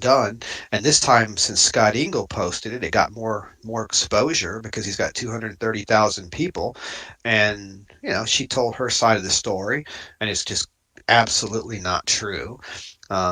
For example, they said that Nicole has no remorse. They don't know anything about that. They have no idea, none whatsoever. No, they don't. And I'm going to tell you right now, just from what I have read about this case, I think that what Nicole has been through devastated her, and if she had no remorse, she would not have taken a plea deal. She would have fought it out, but she genuinely... Well, she didn't take a plea. She just pled guilty. Well, she pled guilty, and the reason she did that was because she was just overwhelmed, emotionally done, and just devastated by what had happened. Well, like we talked about last week, for her, she's probably considering her family and her friends and and all that. Yeah, that's not someone who doesn't have remorse. That's the opposite. Well, I can tell you exactly what happened. What happened is she has no memory of the night, and when they turned over evidence that her DNA was on the airbag, her bloody sock and left shoe were on the floorboard, and that matched the one she was wearing, and all these, and she still didn't believe she was driving from talking to other people at the bar after the bar about what was going on that night. she they didn't offer her any deal. They didn't go to her lawyer and say, "Hey, we'll make a deal for you." No, this was a media case. The media's latched onto it. These prosecutors wanted media time. He's running for judge. That's what I think. I may be wrong, but I mean, her lawyer said he's never had a case where they didn't offer something. They offered her nothing, so she had to go to trial. And the families think that it was disrespectful for her to force them to go through trial. It wasn't her. It was the prosecutors that didn't offer a deal. Well, if you don't have a deal to take, you can't avoid going to trial. That's right. So she went to trial, and the prosecution puts on this false evidence. They don't turn over the stuff that they have. They put on witnesses that lie. They have first responders testify that she admitted to me that she was driving, which is completely taken out of context. She told several people she was driving, but if you take it in context and listen to the entire conversation, which is recorded, by the way, we have it, she says, "I was driving. I drove to the bar that night." She told one of the officers, "I drove to the bar," and he said, "So you were driving?" She said, "Yeah, I drove to the bar." He then testified in court. She told me she was driving. Yeah. Another person. Context is everything. Exactly. So she heard all this stuff out of context in court. She saw so that's why they were trying to do the involuntary intoxication, or her lawyer was. If they could prove that she was drugged, then she's not responsible for what she did. Well, when that defense fell apart, so to speak, he wrote a note down and passed it to her and said, "We're dead." They got a recess, went out in the hallway. He told her, "Our defense is done. This isn't going to work." She thought she was guilty based on all the stuff they put on, having no memory. So he convinced her to plead guilty, take some responsibility, and hopefully this will get you some lenience from the jury for taking responsibility mid-trial. Well, there was no deal on the table. She pled guilty, open plea. Then they had a punishment hearing, and they put on more false evidence, and they don't put on any mitigating evidence. Her lawyer did not talk to her therapist. Let me read something to you from one of the therapist affidavits here. This is the first therapist she talked to. She says, this is her final conclusion. Again, in my opinion, based on my experience and training and my interaction with Ms. Nicole Baukus from July 2012 to July 2013, I believe she is low risk for recidivism. Let's see what else. Another therapist she went to. Let me find that one here. Here's her affidavit. And these affidavits were obtained for parole purposes, okay? What does she say?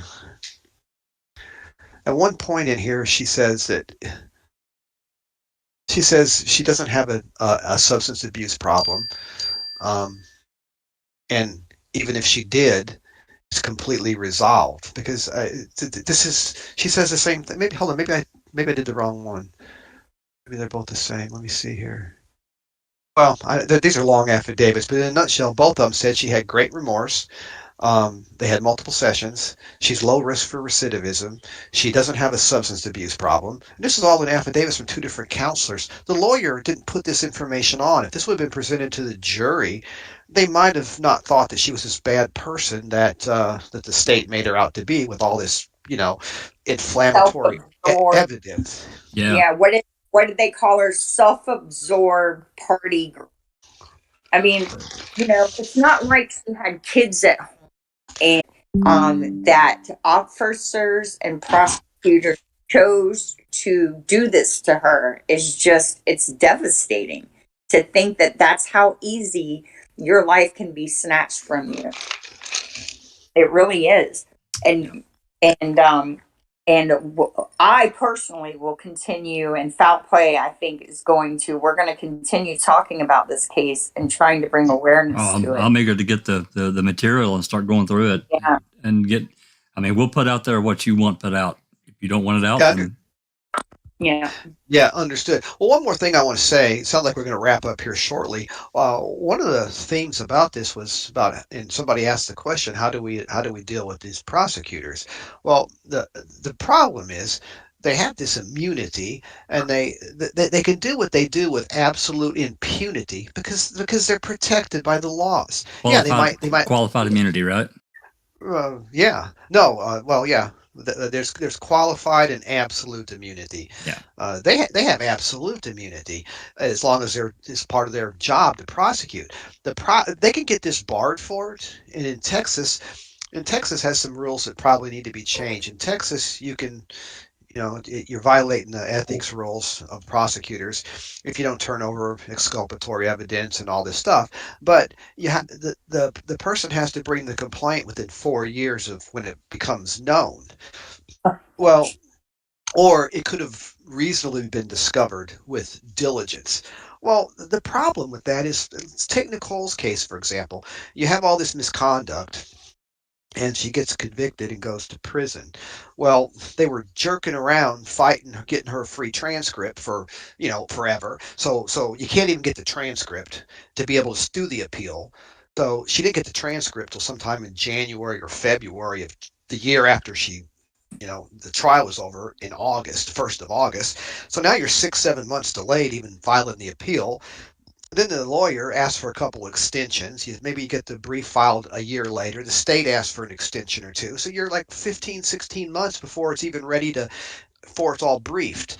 Then the court sits on it for a year and a half or so. Now you're, 3 years to 3.5 years down the road before it's denied. And then you do a petition for discretionary review because she did have a dissenting opinion in the case. So you do a PDR.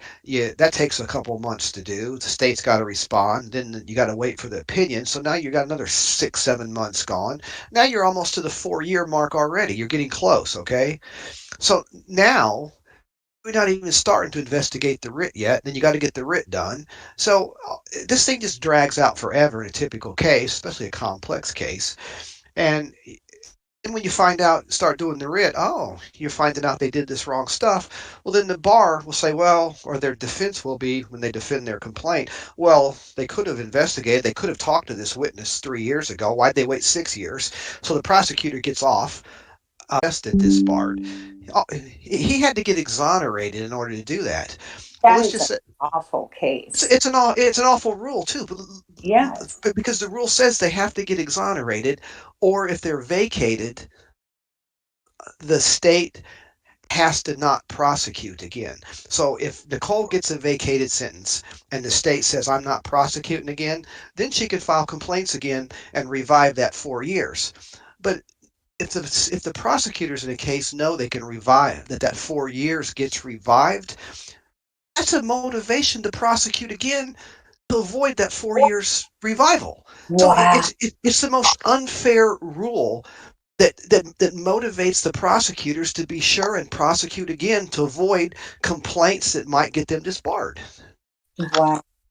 Yeah. That Anthony Graves case is, he came so close to being executed for a crime he didn't commit. That's the gentleman that was convicted because someone named him, right? He was on death row in Texas. Yeah. Yeah. That. So what do we do, Frank? What do we do? How do we fix this? In Texas, if the legislature fixes it and doesn't give these guys that 4-year rule, and as long as someone's incarcerated, that clock has not run. Look at Michael Morton. It took him so many years to get out. He got exonerated, so then he was able to file a complaint against Ken Anderson, the guy that prosecuted him, and Ken Anderson got disbarred and did 10 days in jail. But he got to practice for 25 more years before anything happened to him. Okay? and he spent 10 days in jail and lost his bar card. Well, he was probably ready to retire anyway. That's not a punishment for what happened. No. Okay.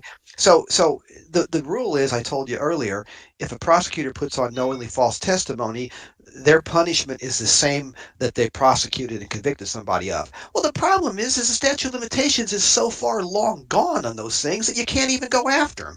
The legislature should make that when they're exonerated, and that's when that statute should start, and then that prosecutor should go to jail for the life sentence that Michael Morton got. Ken Anderson should not get 10 days for that. Yeah, but who goes after them? Their buddies? That's the problem. It's all pro-prosecution, it seems. Right. Yeah, they're all on the same team. Yeah, So and if you want to get rid of all these bad acts by these prosecutors, get rid of qualified immunity and absolute immunity, because this immunity, if they know every time they decide that they're going to withhold Brady evidence, that if they get caught, they can get disbarred and go to prison. Guess what? It's going to stop. Mm-hmm. Correct. Yes. Yeah, it's only going to take a couple of them getting thrown in the clink, and that crap will stop. Absolutely, it will. But as long as they can get away with it, and it's just met with absolute impunity every time, and the courts are backing it up because they're not going to, they always defer to it's this is crazy. Prosecutors can carry guns into the courtroom, and they do. They have guns in there. Defense attorneys can't take guns in there. Why are they special? They think they're going to get shot at by somebody? Yeah, it's just. One thing I want to mention real quick is you were sitting there listing off the amount of time it takes to do all of this. This is how it takes 18 years average to exonerate a wrongful conviction, isn't it? Because of the process. It's such an arduous and tedious and time-consuming process.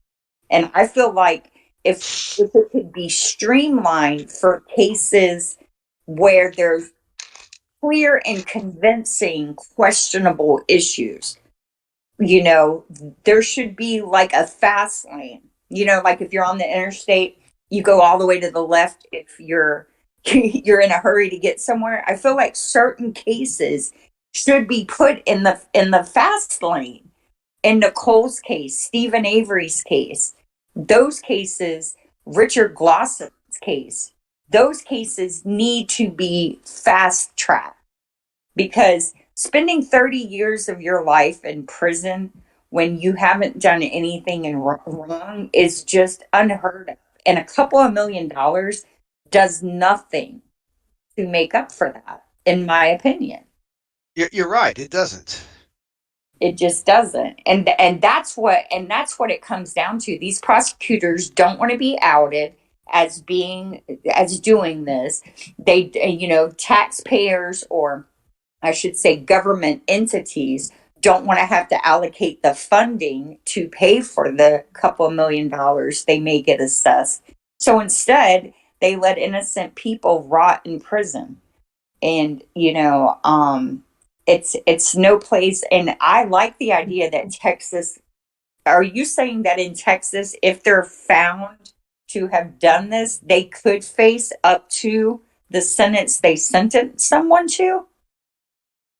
Yeah, let me find the exact code here and read it to you. Hang on just a second, okay? Okay. If you can get someone to charge them with it. And hey, I just want to say before we go, I have some ideas of things that we can do, but I don't want to talk about it on the air. Okay. Well, we'll just stay once we close. If y'all don't care, we can stay on the channel. Is that all right, Jax? Absolutely. Sure. Yeah, I'm down with that for sure. This has been such a great discussion. I'm so glad Jax thought to message you. It was literally last minute, Ripper. I'm glad he did too, because I'm doing stuff for this other case that I can't wait. Like, I have to have all these exhibits together for these people today. Right. So today I'm not working on the big project that I have out at my place, and I was going through all this stuff, and then I got that message from Jax, and I was like, oh man, let me turn that on. And then I heard Frank was on there and I thought, oh, I should just jump on there. Yeah, I'm so glad you did. Absolutely. For sure. Me too. Yeah, because you Me have so too. much more information, you know. I don't know about that, but I don't know. Well, There's so I much now know. information in Yeah, this well, case. I It's now ridiculous. know about. I wrote it down. I now know about crash pulse data, thanks to you. Yeah, because I really think there's something. I think there's something there that I don't know Well, what it is, but if they're celebrating openly like that, I mean, yeah, absolutely. Yeah, you know what that there's reminds something. me of? That reminds me of the Reddit post where someone was discussing one of the attorneys in Stephen Avery's civil suit dancing a jig that the case was dismissed because they didn't have to worry about dealing with it anymore, right? So what else Right. is going to And be found? I get that with like prosecutors and things like that, but a third party like Ford, that's really uncalled for them to be celebrating. I find that very offensive. And why? Why celebrate? I mean, what are you happy about? What is it that you were worried about getting involved in? Like, there's What did something. you gain? What did you gain from that? Exactly.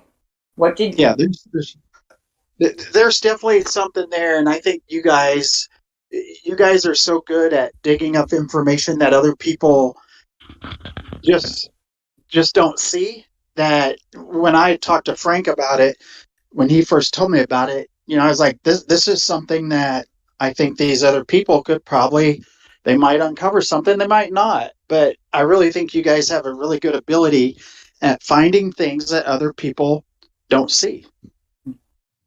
we have a great group of people. That's for Absolutely. sure.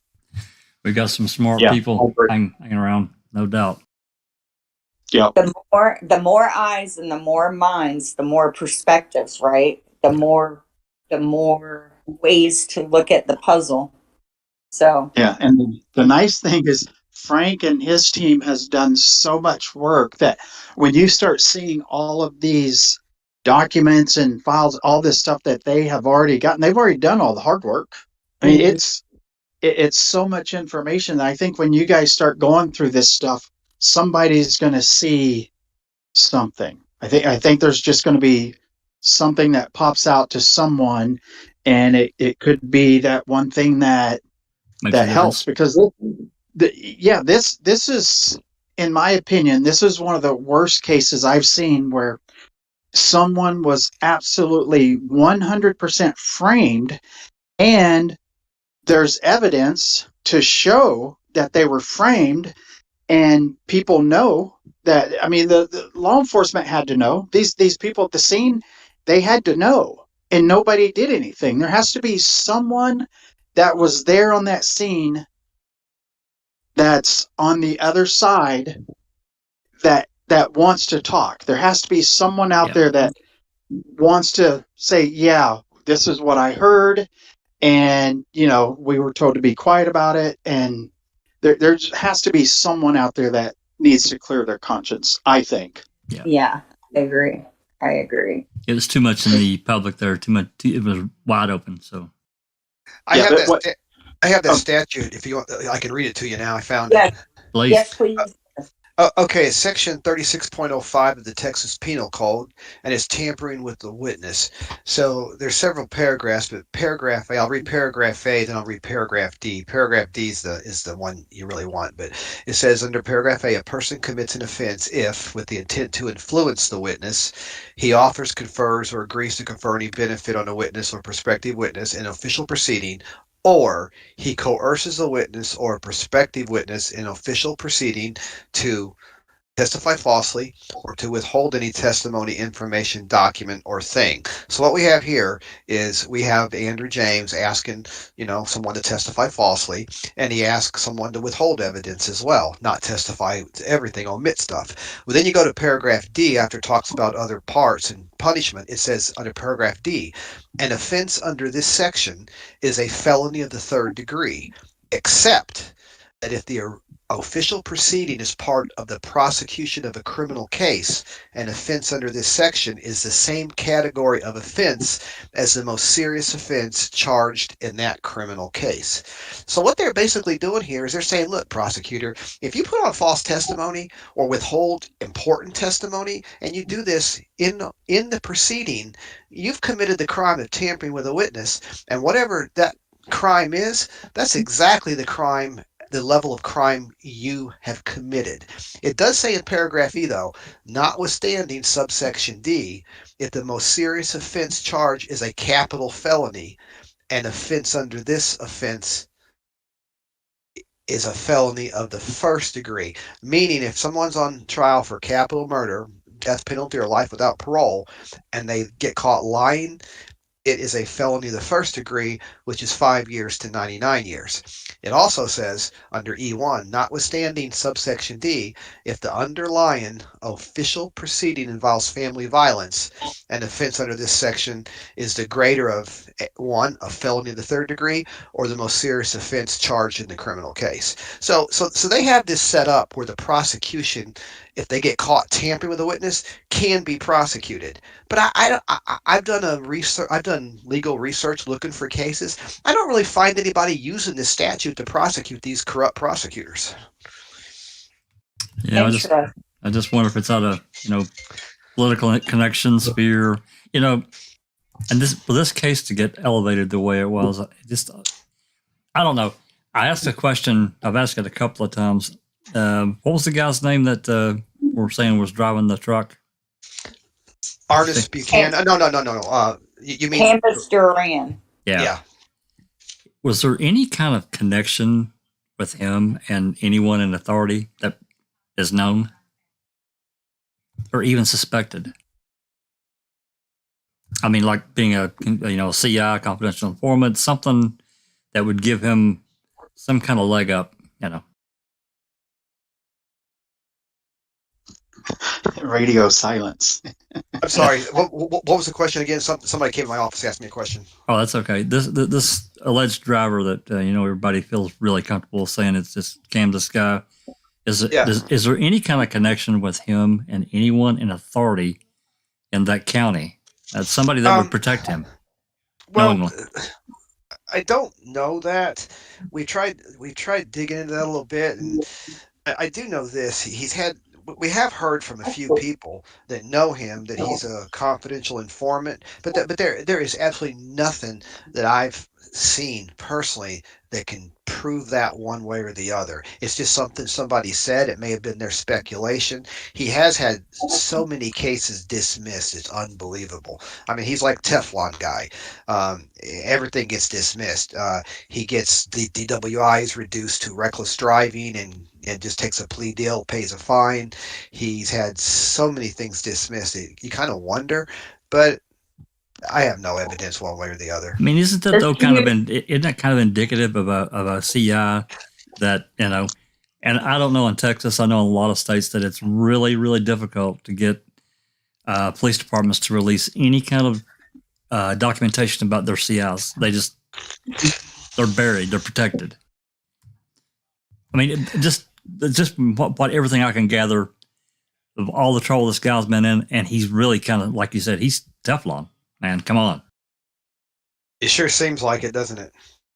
It does to me. Does he, looking through his history, do these cases go to, does he use a public defender? Does he have a private attorney? Let me pull him up here on two different websites. Let me go to Montgomery County first. Okay. And let me, while you're looking that up, Jax, Canvas was named as the driver at the scene. I mean, he was named as the driver. There were witnesses there that saw Nicole as the passenger.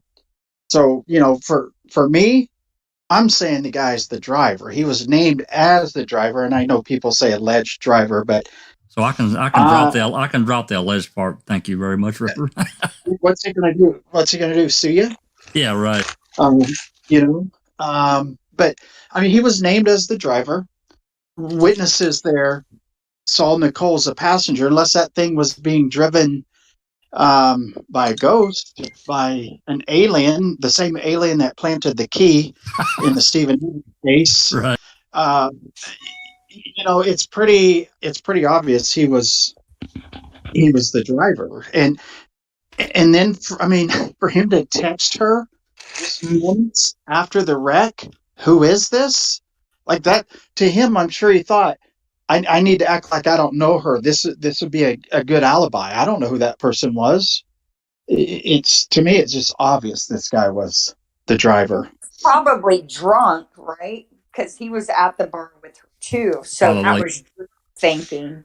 And then when he sobered up, he probably saved it thinking that this would clear him. Right, yeah. It's his alibi. This is his proof that he didn't know her. But as we all know, as we sit here, we know it was a setup. You see them at the bar together. There's a phone call to him. Arnis and that fireman, they're looking for the driver of the vehicle while they're out there. If they're looking for the driver, they would have, and they thought Nicole was driving, they would have found her. But they didn't. They weren't looking for Nicole. They were looking for someone else. But, this is what drives me crazy about this case, is it's so obvious this girl was set up. And someone in power... Question, actually. There was a Facebook post I was reading through, and someone said that Nicole dated a Houston police officer. What do we know about that? Okay, I can answer that. So, the maybe the month, 6 weeks maybe before the accident happened, there was an HPD, Houston Police Department officer that hung out in Montgomery County, South County, went to the bars, went to some of the places they ate at, Buffalo Wild Wings, Tailgaters. Those are places you go eat, and they also serve alcohol. Mm-hmm. And a lot of the locals met him and knew him, and I don't know if he lived up this way. Was an HPD officer. I think he lived down in Houston, but on the north side. Well, anyway, Nicole met him at some point, and they communicated by phone and text for a while, and then they went on a date or two. And the night of the accident, she actually met him that night at Cracker Barrel. No, not Cracker Barrel, Olive Garden. They met at Olive Garden down near his house. They met there, and they ate dinner, and then they got in their cars. He went to work. She went home, and I think on the way home, her friend called her, who was driving back from school, if I'm not mistaken, and she met her friend at the bar where all this went down, and so they just went on a date or two. I wouldn't say they were dating, so to speak. They just went out a couple times, had dinner, and maybe met at a place or something. But they didn't actually, date. They weren't like boyfriend girlfriend, nothing like that. But they did date a couple times, and he was a witness that testified in trial. And the reason I know what I'm telling you about they went to Olive Garden and all that stuff, number one, I believe at some point Nicole has told me that, but more importantly, I think he testified to it, and it's in the transcript.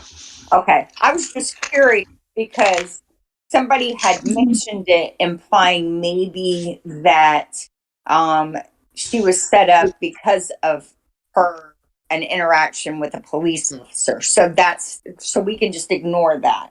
That was just a casual date or a casual friendship, and it has nothing to do with her case. Yeah, I think any notion that she was quote unquote set up needs to be looked at a little more closely what you're saying, because there's no question that her truck got in a wreck. Nobody staged this accident. It was a real accident. What happened after that? It happened in just a couple of minutes. Within 3 or 4 minutes, she had shoes on. Then the shoes are in the truck. Then the officers testifying the left shoe matches the right shoe. Then lo and behold, both shoes are in there. So the sock is in there. And by the way, the first officer there, the claim Reavers. He told our PI, and it's a recorded conversation. You guys will hear it at some point.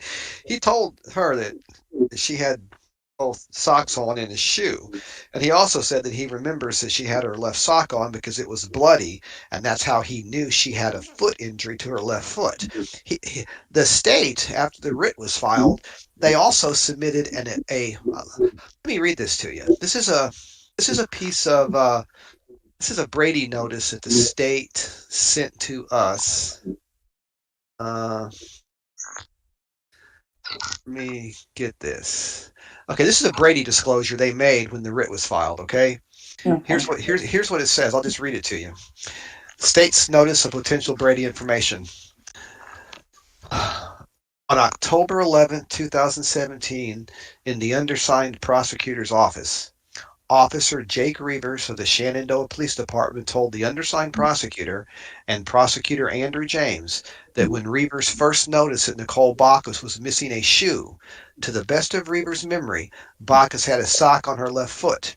Reavers further explained that he did not remember for sure and that he trusts his testimony at trial more than his current memory. So what happened is he told the PI that he remembers the left sock on her foot.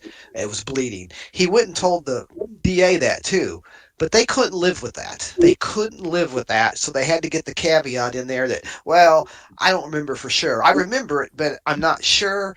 And let's just go with whatever I said at trial being true. I mean, it's a classic.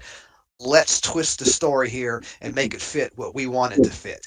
And believe it or not, despite an affidavit from Reavers that she had her right shoe on that matched her left, despite him testifying in trial that the left shoe down in the truck matched the right shoe she was wearing, and despite this Brady notice in 2017 that when he saw the left shoe, she had the left sock on and all that, despite all that, Brent Chappelle got the last word in to try to defeat the writ in 2018, and he said, and this is a paraphrase, but he said in an argument to the Court of Criminal Appeals, it is plausible that both shoes came off during the accident. Oh my God. He cannot say that after he's got testimony, affidavit, and a Brady disclosure that all indicate he knows at least the right shoe was on her foot.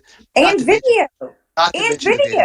Of course, they're claiming the video is just grainy and means nothing. They're making every excuse they can to discredit every bit of evidence. What? And when they could never explain the right shoe being in the truck when he said it was on her foot and another officer said it. So what he did, getting the last word in a filing with the Court of Criminal Appeals, like I said, he said it's plausible that both shoes came off during the accident. God. If they were, if she was doing 115 miles an hour, yeah, I guess it can knock you out of your shoes. But yeah, but they can knock you out of your sock, though. No. Yeah, I want to know how. Yes, that video is grainy. It is grainy, but it's clear that those are shoes on her feet. Absolutely. It is.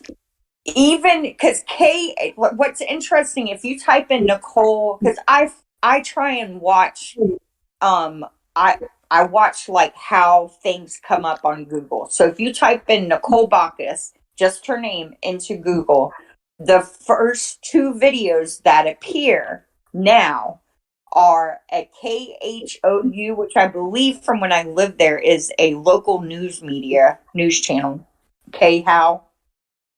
It's a video of Reavers pulling up to the scene over and over and over again. It's looped, showing the shoes on her feet. The next video is Ripper's video saying that experts say Nicole Baukus was framed. So that's good.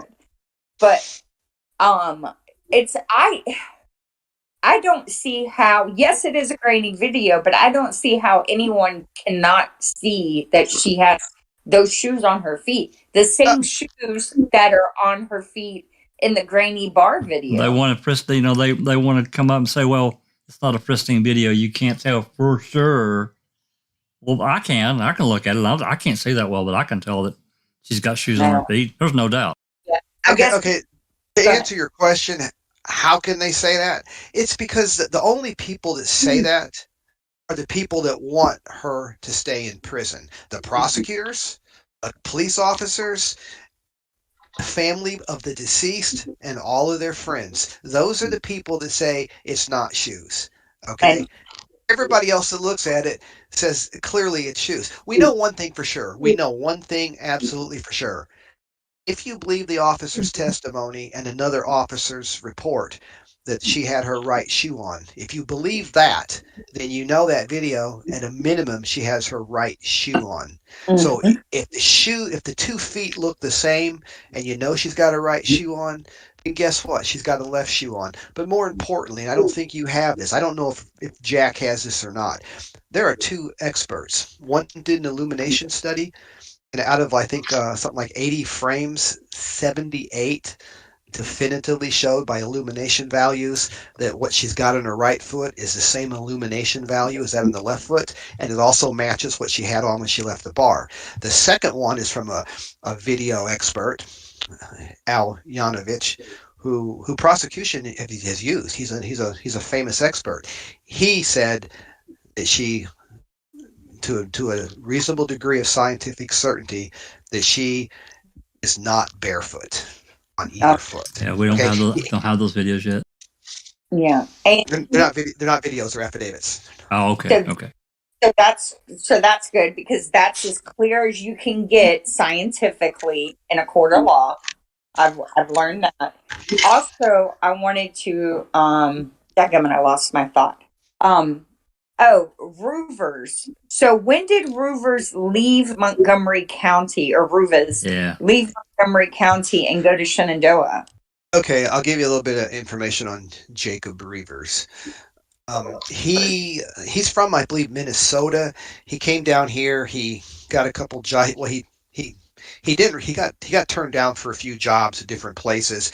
He had some problems on his polygraph test. We got a copy of the pre-polygraph questionnaire. He'd stolen stuff from, I believe, Target, like several $100s worth of stuff. He admitted he'd stolen stuff before. Not quite felony level, but still, if you're a thief, you're a thief. And he did this not at 14 years old. He did it like at 21 or 22, just like 4 or 5 years before this happened.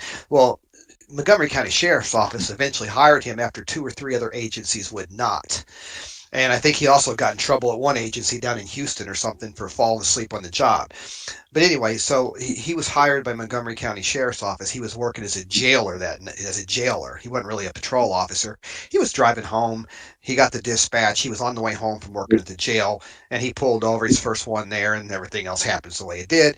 I think he left about a year later, maybe 20. By the time trial happened, he was no longer with the Montgomery County Sheriff's Office.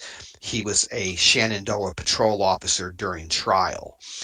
Well, he's advanced to lieutenant now, and here's the irony.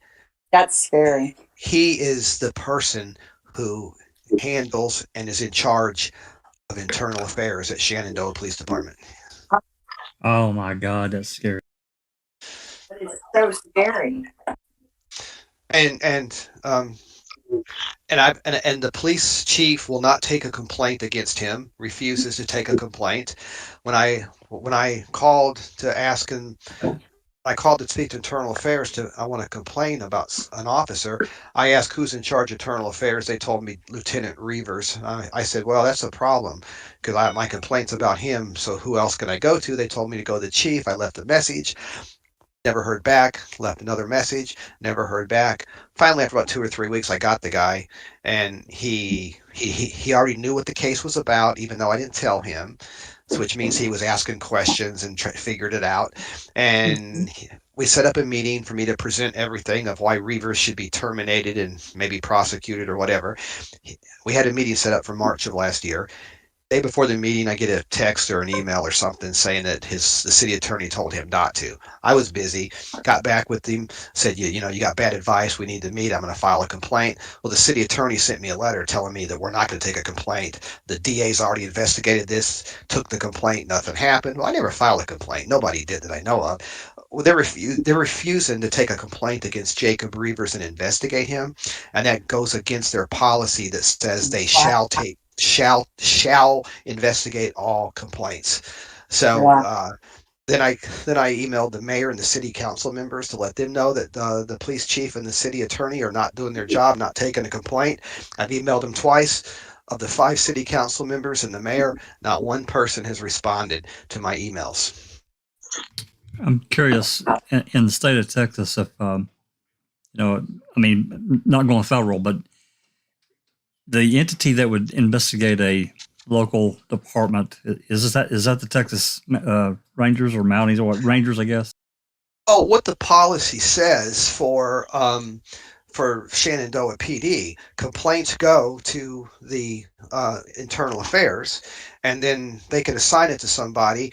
And if it's a policy violation, they look at it. If it's a violation of a criminal statute, then they can choose to investigate it, or they can refer it out to the FBI, the Texas Rangers, or the district attorney's office. But it said, but I'm not really making a criminal complaint. I'm going to make a policy complaint for violating policy and for making a knowingly false affidavit.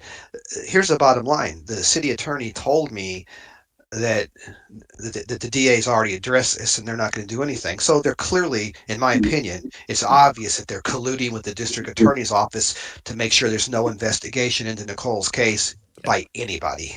Right. Now there's another officer, or maybe I can't remember her name, but wasn't there another one on scene there that she got in trouble legally?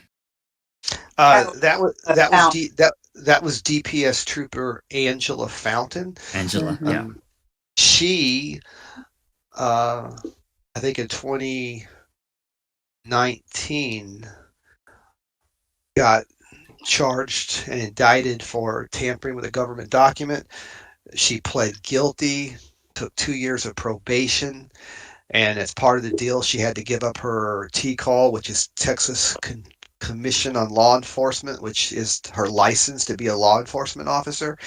She had to resign from DPS, which is, DPS trooper. She had to agree that she would never seek clemency or expunction or non-disclosure, I believe, of this crime. And of course, then she announced on Facebook that after 20 years she's retiring.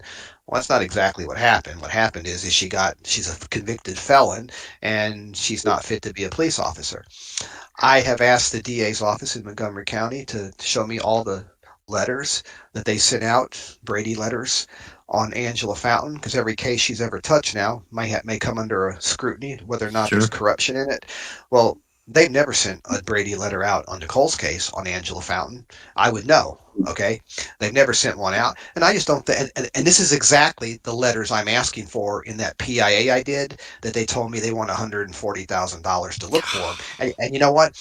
If we cut them a check for $140,000, I guarantee you they're going to come back in about 4 years, because it's like I said, it's almost 8,000 hours. That's 4 years for one person to do it. They'll come back and probably say, after a diligent search, I'm sorry to inform you that we found no responsive documents. Yep. That's kind of what. Yeah. Wow. Yeah. Yeah. We're familiar with that game. Oh my God. And it's very frustrating, for sure. I can't imagine how frustrating it is as an attorney. So even as a defense attorney, I'm curious, you have to file records requests to get info. Well, when you're involved in active litigation in a criminal case, you get all the discovery from the state that's not work product, and of course you can go find whatever you want and talk to witnesses and do your own investigation. But some stuff, when there's no case, when there's no active case, which we technically don't have an active case right now, so to speak, even though we kind of do, because it's up for suggestion of reconsideration. So I do a PIA, Public Information Act, or Opens Record request, and I do it just as a citizen. Anybody can do it. And it's always met with the same thing under Government Code 552. It'll interfere with an ongoing investigation. So as long as this suggestion for reconsideration is pending, they call it an ongoing litigation. And also I've asked as an attorney to go review the entire file and look at the entire file again. They're blocking me from doing it, saying that they don't have an open records policy on this, even though I've got other emails and stuff stating they have an open records policy for post-conviction. They're trying to say that the open records policy ends after the criminal case is over because they take it off of the online database. They do that because so it saves storage area. It doesn't mean so they're just trying. They do not want anyone to go in and look at the Baukus file because there's probably stuff in there that with the new stuff we found, maybe putting it in a different context that we have now, maybe it'll mean something. Right. So in order to try to get access to that, do you have a means to do that, or are you blocked? Well, they're blocking it. I mean, can you go before a judge and say, look, I want access to this full case file, and they're blocking me? I mean, is that something that's available to you? Yeah, probably at some point, but I don't think there's a judge in this county that's gonna write that order because they're all in the tank. In my opinion, they're all. I mean, every judge on the bench, the criminal judges, all were former prosecutors here in Montgomery County. I don't think they're gonna do anything to upset the apple cart, but I may be wrong. So they're basically linking arms and saying, "No, yeah, I understand." I don't know that for sure, but I don't think they would be well received. Let's put it that way. I understand totally. Yeah, it's kind of like that unindicted co-conspirator mindset, right? No matter what you bring to me, I'm going to manipulate it and make it look like Nicole could have still been driving the vehicle. I don't think there's any way to manipulate the evidence that way. What they did is they just tried to discredit everything.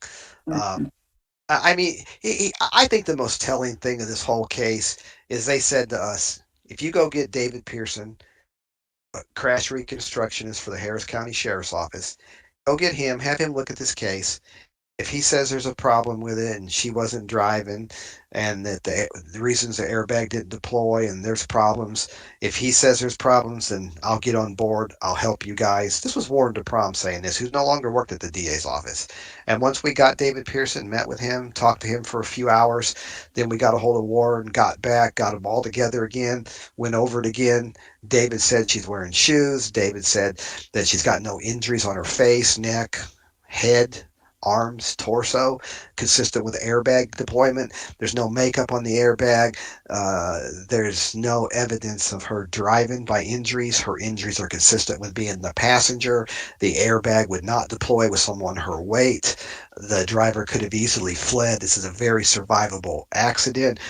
When Warren DeProm heard all that, we thought he was going to help us out and give us an affidavit and maybe recommend relief. Instead, he emailed the district attorney of Montgomery County, wanted to see all the files, and he never helped us, and he kind of put his tail between his legs and ran away. Yeah. And since then, Montgomery County had used David Pearson on many cases, like eight plus cases, to be a prosecution witness. He's a Harris County Sheriff's Office. He doesn't even do crash reconstruction in Montgomery County, but they used him as a witness several times. After he came to the conclusion Nicole wasn't driving and she should get a new trial, and that the actual driver probably fled, they've never used him for a case since. Wow. Ended that association. Mm-hmm. Sure He's did. blacklisted.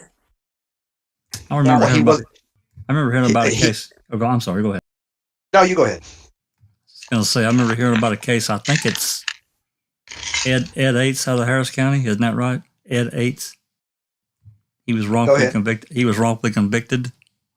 There's a lot of it. Yeah, I mean, I really haven't read too much about. I have read a little bit about Montgomery County different cases. I've seen a bunch out of Harris County. Oh my God. Yeah. Anyway, go ahead. Texas is really bad. They definitely have their list of mess ups. So I have a personal question, Frank. How did you get into criminal defense, and do you specialize in post conviction work? Oh boy. Actually, Another day. Wow, tough question for another day. Okay. It's a great story, though. Yeah. So can I take that as you'll come back on a future episode then? Oh, I'll talk again for sure, but I don't know if we'll talk about all that necessarily. Okay, that's fair. That is fair. So how can supporters help Nicole? What can we do to help you help her? I think what we need the most is we need a lot of light shining on what's going on in this county. I think the media should report things correctly, not be in the tank for the district attorney and print whatever they want. I think outside media sources should, take a look at it and get exposure. Because as long as this thing is limited to Montgomery County, they're going to keep burying this as long as they can until someone's asking the tough questions from outside the county where they don't control the media. And I say control the media, the local media is going to say, well, the DA doesn't control us. Well, they do, because the DA sends some stuff that's not true and they print it, and then they don't print the hard stuff. Okay. And something else that happens the local media does, and I'm not faulting the media, it's just, they choose to do what they want. But every time there's something comes up newsworthy, they run to the victim's family and get them on video talking and saying how bad Nicole is and how she's disrespectful to them, how she has no remorse. They've never once reached out to Nicole's family to talk to her. Never. They always go to the same victim family, though, and do the same thing. And I don't think that's necessarily intellectually reporting. Yeah, it's more about maintaining relationships and sources, right? And it is in reporting the facts. Well, that may be true, but I just want to say one thing that needs to be said. Nobody, Nicole, her family, her lawyers, nobody doesn't understand that the victims of this wreck lost loved ones. They lost young children. One of them was injured. Everybody understands the tragedy that took place here. Okay. And, nobody's making light of that at all. I can't even imagine what those families are going through. But I think the other part of the tragedy is the prosecutors and the officers, some serious questions to answer. Everyone thinks they're corrupt. We have evidence of some pretty bad acts on their part. I don't think it's doing any good for the family members to be drinking the Kool-Aid of these people. They should want justice for their loved ones and not just want to blame somebody. And I don't blame them for listening to the prosecutors and the DA and the cops, because most people think prosecutors and cops are doing God's work. And most of them probably are. There's a lot of really bad people out there that need to be prosecuted, get them off the street. I don't think any of us would disagree with that. But you don't put innocent people in prison. And when they make a mistake, they need to own up to it and not convince the family members that Nicole's just disrespectful to them. She's just trying to get out in a technicality. This is not a technicality. This is innocence, and this is corruption. Yes, it's clear cut. It's a clear-cut case of innocence and corruption, for sure. Well said. Yeah, definitely.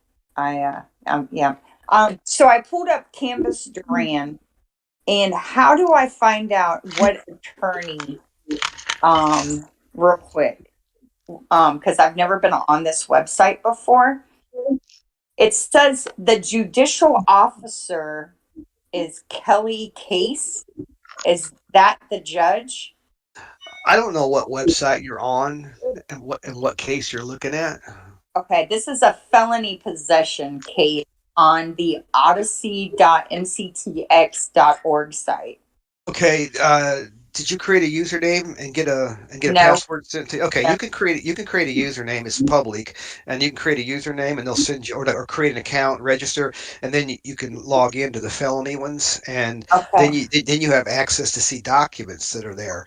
If you just type in Montgomery County criminal records, you go to the misdemeanor site, not the felony site. One is the felony, and I know you're in the felony one because Kelly Case was a felony judge in the Ninth District Court. But the way you find the lawyer is you click on it, and then it will tell you who the lawyer is on that page somewhere. Let me go there right now, and I'll just kind of see if I can tell you. Okay. Yeah, I was just curious. It's only pulling up 2 cases, but in my experience researching wrongful convictions where there was an alternate suspect that was ignored, that like the same DAs are involved in these cases where the real perpetrator is just kind of ignored, like the Gregory Allen case is what I'm speaking of, guys. Vogel was the same guy, and even though he would have a public defender on the page, it was still the same DA that was letting him slide. Like they were turning these cases into municipal charges where they're just simple fines. Basically, another guy that's wearing Teflon. Yeah. Yep. And we know what Gregory Allen went on to do. Well, we know some of it. I think there's a lot of it we have no clue. Yeah, that's actually very true. We know we only have a glimpse of the pain and misery he's caused. Absolutely.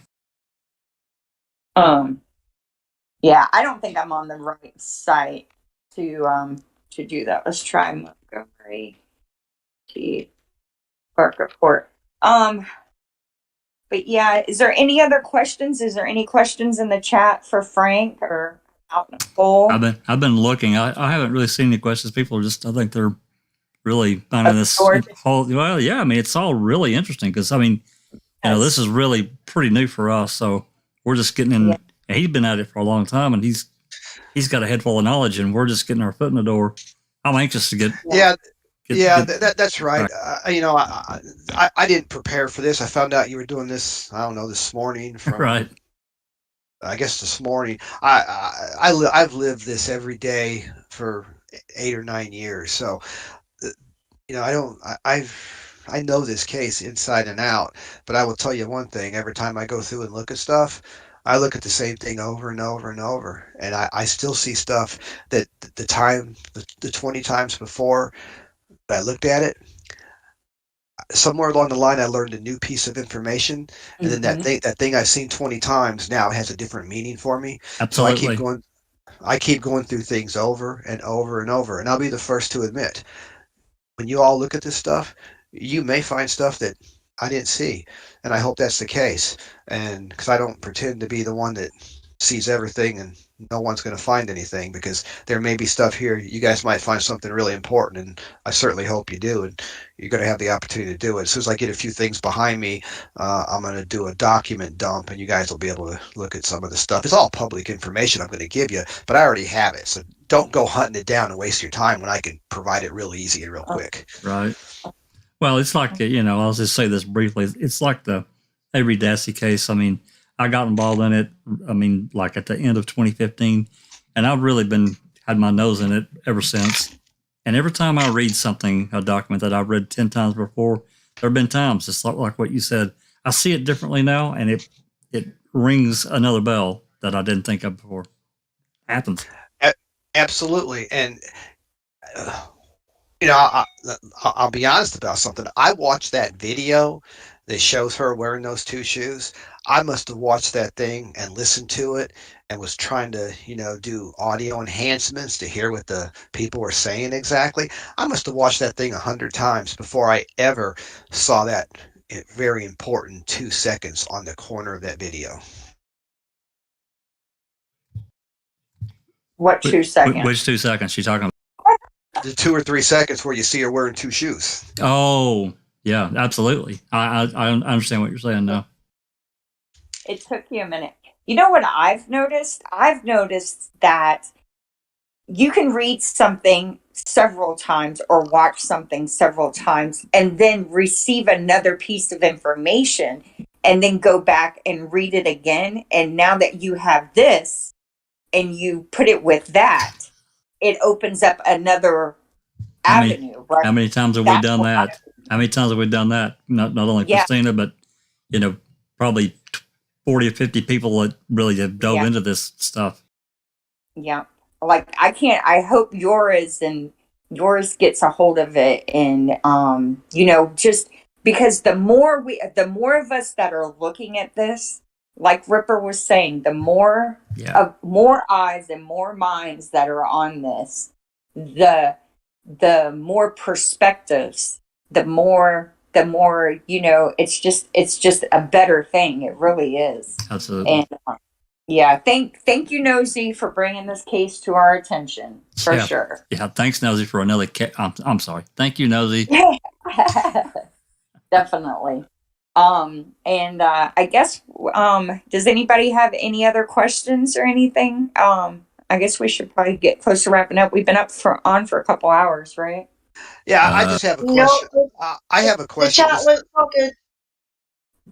I have one question. Okay. Was having me on here talking about this helpful? Because absolutely, 1,000,000% helpful. Yeah. If you guys are going to look at it, I don't want to steer you in down the same path I've gone. I want you to have an open mind and kind of look at things with a fresh eye. Yeah, we have people who question everything. One thing, and that's what you have to do. We take the information and we assess it. Pretty much everything you've given us is just it's accurate information because you're recalling it from affidavits or it's videos or it's I don't think you've really interjected any kind of opinion that isn't clear to anyone else. In my opinion, I agree. Yeah, I'm trying to be, it's hard to be objective since I'm living this case as long as I have, and I'm, working on behalf of Nicole. But at the same time, we decided to, instead of reading affidavits, I think it's important that you actually see these people, hear what they have to say, and assess their credibility for yourself. I mean, the state believes that all these witnesses are just wrong or lying or they're friends of Nicole's. For that theory to be true, you have to have David Pearson, retired Harris County crash reconstructionist, his affidavit. Robin Wright, retired Texas DPS affidavit. Yep. Richard Ruth worked for Ford, electrical engineer. Arnis Buchanan, a witness. Keely McKay, a witness. You have to have these video experts. I mean, they can't all be in the tank for Nicole and lying. What about that physicist? I can't think of his name, but God, that guy had credentials at the yin yang. The forensic DNA analyst, Robert Benjamin. Yeah, same with him. Everybody says the same thing, that she wasn't driving. So who are the people saying she was driving? All the people trying to protect themselves, the prosecutors and the police officers. That's right. Those are the people. Everybody else can't all be wrong. No. And or in the tank for Nicole. That's right. That's exactly right. These are prosecutors. I mean, not prosecutors. These are police officers. David Pearson's a police officer. He was an active duty Harris County Sheriff's deputy that was asked to look at the case, and I'm fairly certain that they thought he was going to just support the prosecution and all would be good, and that would be the end of it. He's an intellectually honest officer. He's a good guy. He's told me personally that some of these crashes I get that are intoxication manslaughter charges, I look at them and I tell the prosecutor, I said, you need to drop these charges.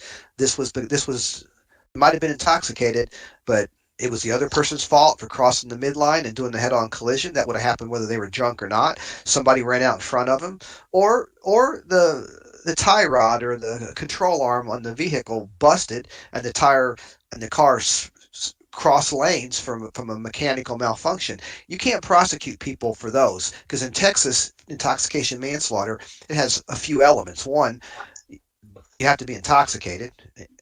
Number two, there has to be a dead body. And number three, the intoxication has to be driving a motor vehicle, and they can't really prove that element for Nicole, really. And number four is the intoxication has to be the proximate cause of the death. And so if someone's driving drunk and somebody runs out in front of them, not in the middle of the night, from two cars and gets hit in a second, that's not a result of intoxication. That would have happened intoxicated or not. Sometimes David Pearson says, look, you can't prosecute these. So he's an intellectually honest police officer, Right. and he was being intellectually honest in Nicole's case too, but the prosecutors couldn't live with that. So instead, they went out and did all kinds of other stuff. And next time we talk, let's talk about Stephen Ramirez and other witnesses they went to and got knowingly false affidavits to file in response to the writ. Knowingly false, demonstrably false affidavits that we can prove are lies. I think that would be the great topic for next time. Absolutely. Oh, definitely. Yeah. And we didn't even mention the fact that her trial judge had to resign or else go to prison. So I'd like to talk more about that guy. Oh, the campaign stuff, or whatever it was. Yeah, I believe his name is Mike Seville. His name is Michael Seiler, Seiler, Michael Seiler. And that's exactly right. He had a reprimand from the Texas judiciary. His whole court, the 435th in Montgomery County, was formed, I don't know, back in the 2000 sometimes, 2006, at that era, maybe a little earlier. And he was appointed judge to it. And that court was designed to do civil commitments for the sex offenders in Texas. When someone's got continuous sexual abuse of somebody or multiple sex offenses, those that are multiple or repeat offenders, when they're paroled, or even when they complete their time and they did their 20 years, they got to go to see if they're going to be civilly committed by a jury, meaning they go to a halfway house and can't go out and live free in society even though they've completed their sentence. Well, they wanted this close to Huntsville. I think this is the reason they wanted it close to Huntsville, Texas, because it's the people in Huntsville that would come down and prosecute these cases and try to get them civilly committed. So they created another court, a district court here in Montgomery County, appointed prosecutor ADA Seiler to do it. So pretty much all he did was that. He did a handful of criminal cases, but he was reprimanded for making comments publicly, was saying stuff like, I'm a prosecutor to judge the sex predators. Well, he's a judge, not a prosecutor, okay? And then he had some campaign problems, and he had to resign in lieu of criminal prosecution from the bench, and he had to agree to never run for judicial office or hold judicial office again. So he's practicing. Yeah. And now he's a private attorney specializing in defending public officials who come under criminal investigation. He would be an expert in that. Yeah. No doubt, Ripper. You really can't make it up. I was like, when I read that, I was just blown away. Because for me, the first thing I do when it's clear that a person has been wrongfully convicted is I try and see what kind of people did this to this person, right?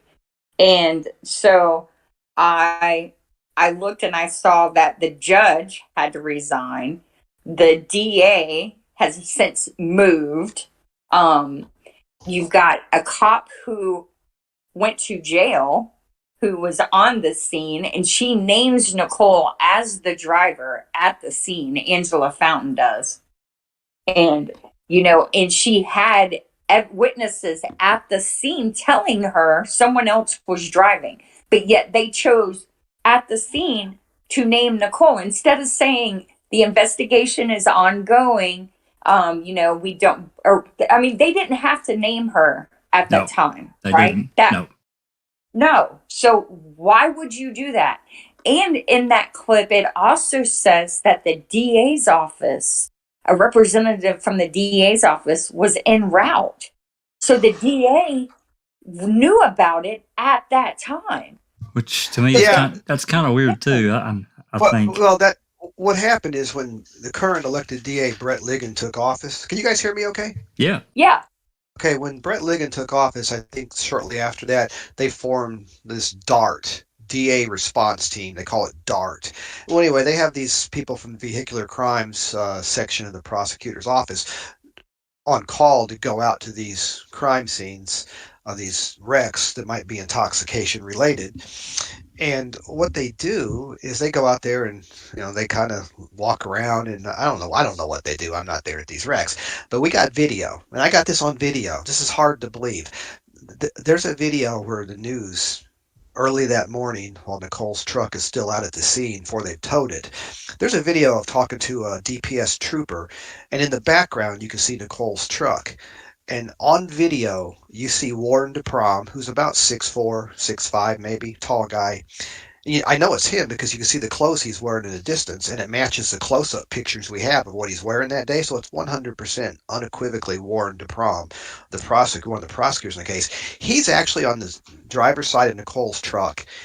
He bends over, puts his entire torso and I believe arms inside the truck for about 10 to 20 seconds. I mean, he could have been the one in there smearing blood all over the place, doing stuff. Who knows? I mean, we have him on camera bending over inside her truck before it's processed at the DPS crime lab. Hard to believe, Wow. but we'll show it to you. Wow. Wow. I see, I don't know who those people are, but I found that whole interview with Angela Fountain that guy, what's his name? The guy from Montgomery County Reporter, he got it on his website. That whole interview to me just reads like it's just very unprofessional at such a tragic scene, right? And so it just bugged me. It really did. And to find out that they're trying to dissuade you from getting access to records by giving you outrageous bill amounts. That's what we see in the Stephen and Brendan case all the time. Like, I have a bill for $5,000. Jax has a bill for $5,000. Mystic Jinx has a bill for, I think, $3,500 for information that internal emails show they can easily write code for and pull. I mean, it doesn't take 100 hours to get the same. It's even worse than that, because what I requested was I wanted all open records requests and replies for over a date range. I sent the same request to one county that was involved in the Avery case, and I got it. It's almost 1,100 pages for free. They put it in a digital folder. I got it for nothing. It took me a couple months to get it, but that's fine. The other county, Manitowoc County, where Avery lives, this guy, this records custodian, he sends the request to the corporate lawyer at the county, and he's like, well, you're going to have to do a search. You're going to have to be basically, he's saying run the price up for a search cost, probably for some very similar records. But I know they have the same computer capability as the next county over. So, and he wants $4,800 up front. And we have an email from his IT guy saying that I had to write the code to perform that record search, and here's the results. So it's not, they're acting like we don't know that this is not a long drawn out process. Because there's an email from Ladvina from the IT guy to Ladvina saying, yeah, you've seen it, right, Jax? I think I screenshot it. Absolutely, yeah. I've got it. Yeah. So it's like they enjoy playing these games with people's lives. It's so frustrating. It's so bad for us, Frank. We call it word salad, because if you reword a open records request, sometimes it passes and you can get it, depending on how it's worded. Seriously. Yeah, no, I believe me, I know. On this, well, let me just read this to you. I sent this to one of the ADAs yesterday in response to the issue of. So I'll just read the email. It said, Mr. Delmore, in my clarification email dated January 10th, 2022, I stated the following in relevant part. I understand your difficulty searching the Tyler Odyssey system. However, search of that system does not preclude a thorough search for emails and documents promulgated by the DA's employees. Then I said, again, I'm asking you to provide the requested documents and, if necessary, search for them in the following ways. Number one, contact Tyler Technologies and see if they can facilitate the search of the Odyssey system or modify your search capabilities. Number two, ask the clerk's office to help with your search. I have found them helpful in the past, and they have more access and database search capabilities than you might think. Number three, search the DA's e-file text system. This is easy to do for the keyword Brady. I'm attaching an example from the Baukus case where the e-file description states notice of potential Brady information. That system is easily searchable and should be very productive. Number four, search all emails sent out from the DA's office for the proper keyword. If this is beyond your capabilities, then please enlist the help of the IT department to facilitate this. I know you have enlisted their help before to respond to PIA requests. Please do so again if necessary. Also, please provide me with a copy of the Brady notice that your office sent to Baukus's attorneys once you found out that former DPS trooper Angela Fountain pled guilty to tampering with a government document and became a convicted felon. That should be a very simple search. If need be, consider this a new PIA request. And in parentheses, I say, I think it is part of the original PIA request and not subject to the 10-day rule. Please include copies of the emails, if any, that accompany those notices. And lastly, I said, I hope this clarification is helpful and provides some alternate avenues to more efficiently locate the responsive documents without the burden of a manual search of all files. I am happy that I am able to offer suggestions that your office might not have otherwise considered. I mean, I've been fighting with this guy since December to get these things, and they keep trying to tell me it's going to cost $140,000. I'm having to spell it out to them how to do it, and they know exactly how to do it because they've done it this way before. They just don't want to turn over the list of bad prosecutors and notices they sent out because I believe, this is my opinion, I'm going to find out that they're not meeting their obligation to send out notices on bad cops and prosecutors, because what that would do, it might open all the prior cases they touched to writs and collateral attacks on the convictions. And I don't think this district attorney's office wants that headache. I was going to say that could trigger an investigation right into them, right to their feet. Well, Harris County had a lab technician who was dry labbing. I don't know if you know what that is. Do you guys know what dry labbing is? No. I do, but explain it again. Okay, dry labbing basically means instead of testing the drugs and confirming they're cocaine or meth or whatever, they just make up the report and just make it up and just use the same reports over and over and don't actually test it. And there's somebody up in Boston who did it, and they called her because she was doing too many tests for the number of hours she was working. It's impossible to do that many. Well, in Harris County, we had a guy named, I think, Jonathan Salvador or something like that. I hope I'm not getting the name wrong and make it sound like somebody that's not. But anyway, he did all this dry labbing. Every one of them cases, they had to send out notices on, and they're still getting overturned at the Court of Criminal Appeals because they couldn't prove it was cocaine or meth because this guy was just being lazy and dry labbing. Well, I don't think, I may be wrong, but maybe they're not wanting to turn over all these letters and stuff because they don't want me to know who the bad cops are. Heck, maybe there was Brady notices on 3 or 4 cops in Nicole's case that was never turned over in Nicole's case, and that's why they don't want to turn them over. I just don't know yet. But I know one thing: we're going to fight this until I get them. Yep. Good. Exactly. Good. Yep. Exactly. Wow.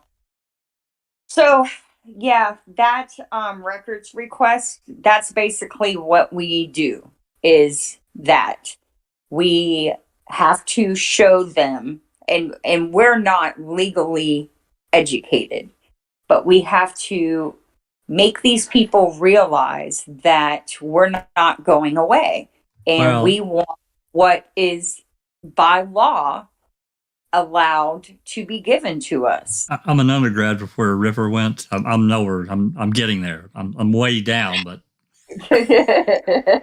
what's it called, Ripper?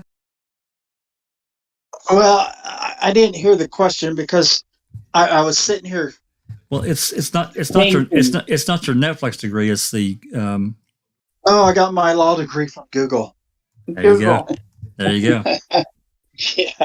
Yeah, and they cut out the rest of that because I said that and then I laughed and I said I'm just kidding. But of course, in the show they just put that as I was serious. But when someone just said we get public records and that's all we do here, I was just thinking that no, that's not all you all do. There's so much more that you guys do, and that's why I didn't hear your question because I was like, no, that's not all they do. They do so much more. That's one of the things you all do. Yeah, We disseminate. yeah, We disseminate it too. yes. Yes. We start with that, but we do a lot more than that. That's true. Yes. So much more. People there, and it's not. There's people that do other things that don't do records requests, right? We all work together to achieve a common goal, which is getting these wrongfully convicted inmates out of prison. So Right. thank you, I did say that wrong.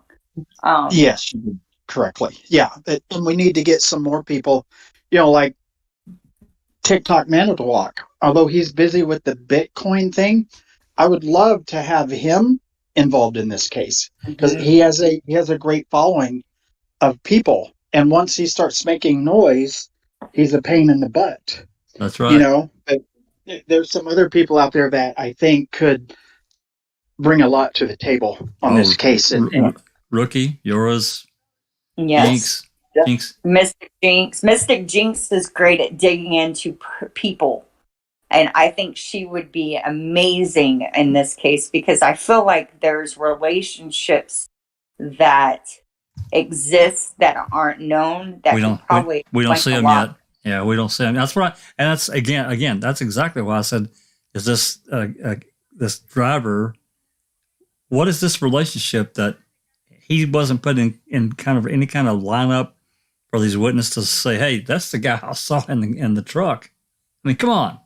What hypothetically, Frank, why do you think what would make an officer ignore witnesses at the scene saying that the female wasn't the driver and just choose to put the shoes under the gas pedal and call it a night?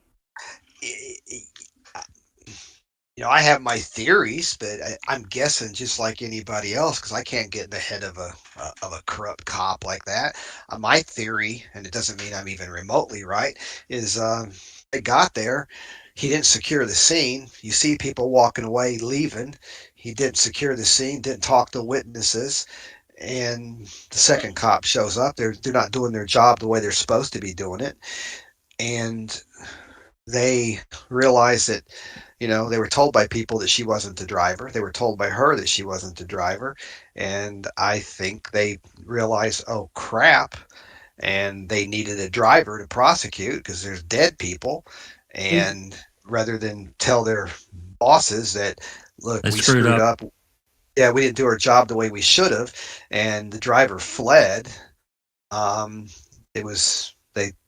Remember this is a guy that couldn't get a job at several agencies, wound up being a jailer for the sheriff's office, happens to be driving down the road at the right time, stumbles onto a scene, and hey, maybe he wanted to be a hero. I don't know. And maybe it wasn't Reavers, maybe it was the other guy, but maybe it was them together. But I do know one thing.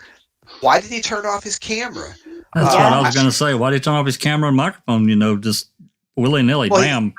Well, here's his explanation, which defies logic. He said in his affidavit, I turned my camera off because I knew with the fatalities, this was a DPS case and they would be the primary, and other officers were on their way, so I wasn't needed anymore, so I turned it off. Okay, well, let's just say that that's all accurate. Number one, officers didn't arrive for another 20, almost another 30 minutes, okay? Because the DPS got there at 3:38 a.m. A good 30 minutes after he turned it off, or almost 30 minutes. So they weren't there. There were only 2 officers on the scene when he did it. He had to walk back and leave dead people and injured people by themselves to turn it off. He had to get in his car to do it and then go back out. And he snuck around the side behind his car and approached it from the back. That guy you see wearing that yellow vest, that is not Reavers. That's a tow truck guy with his yellow on. That's not Reavers.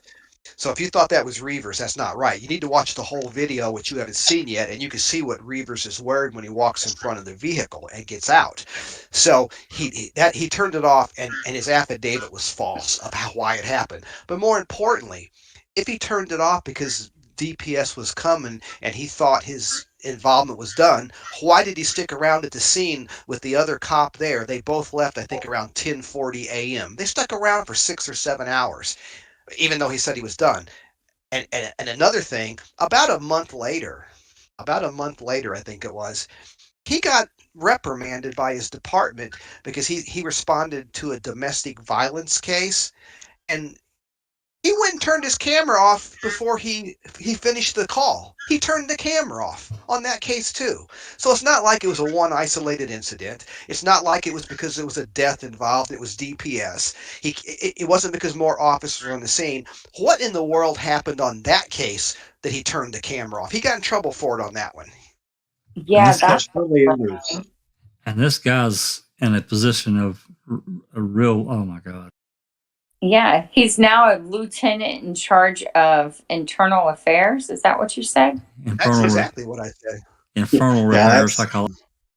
Well, go to type in, if you're at Google, I know you all on a computer, type in Shenandoah, Texas, and go to their you go, and then under government, you can click under departments, police department, and then you can click on the right side below the chief's picture under directory, and there's all the players that work there. This is a town of 3,000 people, Shenandoah. Look at the number of officers they have. My God, I grew up in a town of 3,000 people in Illinois. We had 1 police chief and 2 officers, and the 3 of them patrolled the whole town. It was bigger than Shenandoah. They got a whole police force here. Wow, they sure do. They sure do. Here, I'll send you the link, Jax. I don't know if you can put this up. I'm sure I can. Let's see. Yeah. I have a theory about why they set her up. Once she mentioned Canvas' name, is it Canvas? Yes. Yeah. Uh-huh. The driver? Yep. That's a very unusual name. How many people are named Canvas? Never heard of another one. Me either. And so, if he was indeed a CI for one of those cops, they knew exactly who she was talking about. So that's possible because she definitely named the name Canvas 2 times before that camera got turned off. Right. That's a good theory. That's a good point, actually. That because the name, I've never heard the name either. Right. So it would be one that when you heard it, if you did know who he was, it's not like the name Jack. Someone says Jack was driving, you're like, well, who? You're like, I know a lot of Jacks, but absolutely, yeah, that's interesting. I did, while we were on here, I sent a text to a CI that I know to see if they have any way at all finding out if someone else was a CI. I haven't heard back from them, but I don't think they'd be privy to finding out. But I did give them the name and ask them if they could, but you just never know. You got to ask everybody, everyone that for help with stuff like this. But I'm also curious, do CIs ever testify in court on cases?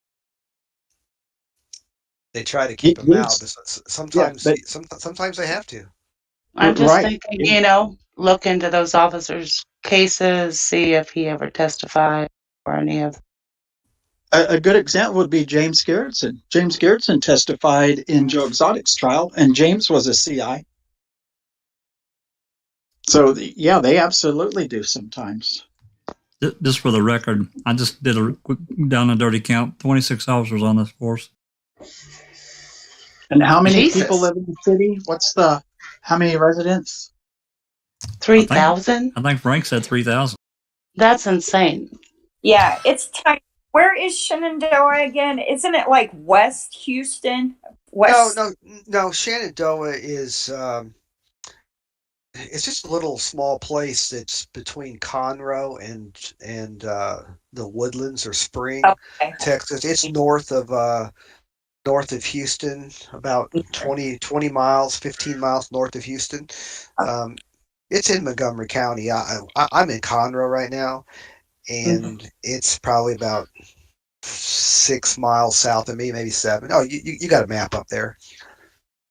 Okay. So that's like one officer per 110, 120 people. Whoever's typing, it's Shenandoah with an E, Shenandoah. Yeah. You got it there, Shenandoah, Texas. And here is, let me send this to, and here is Ruver's little,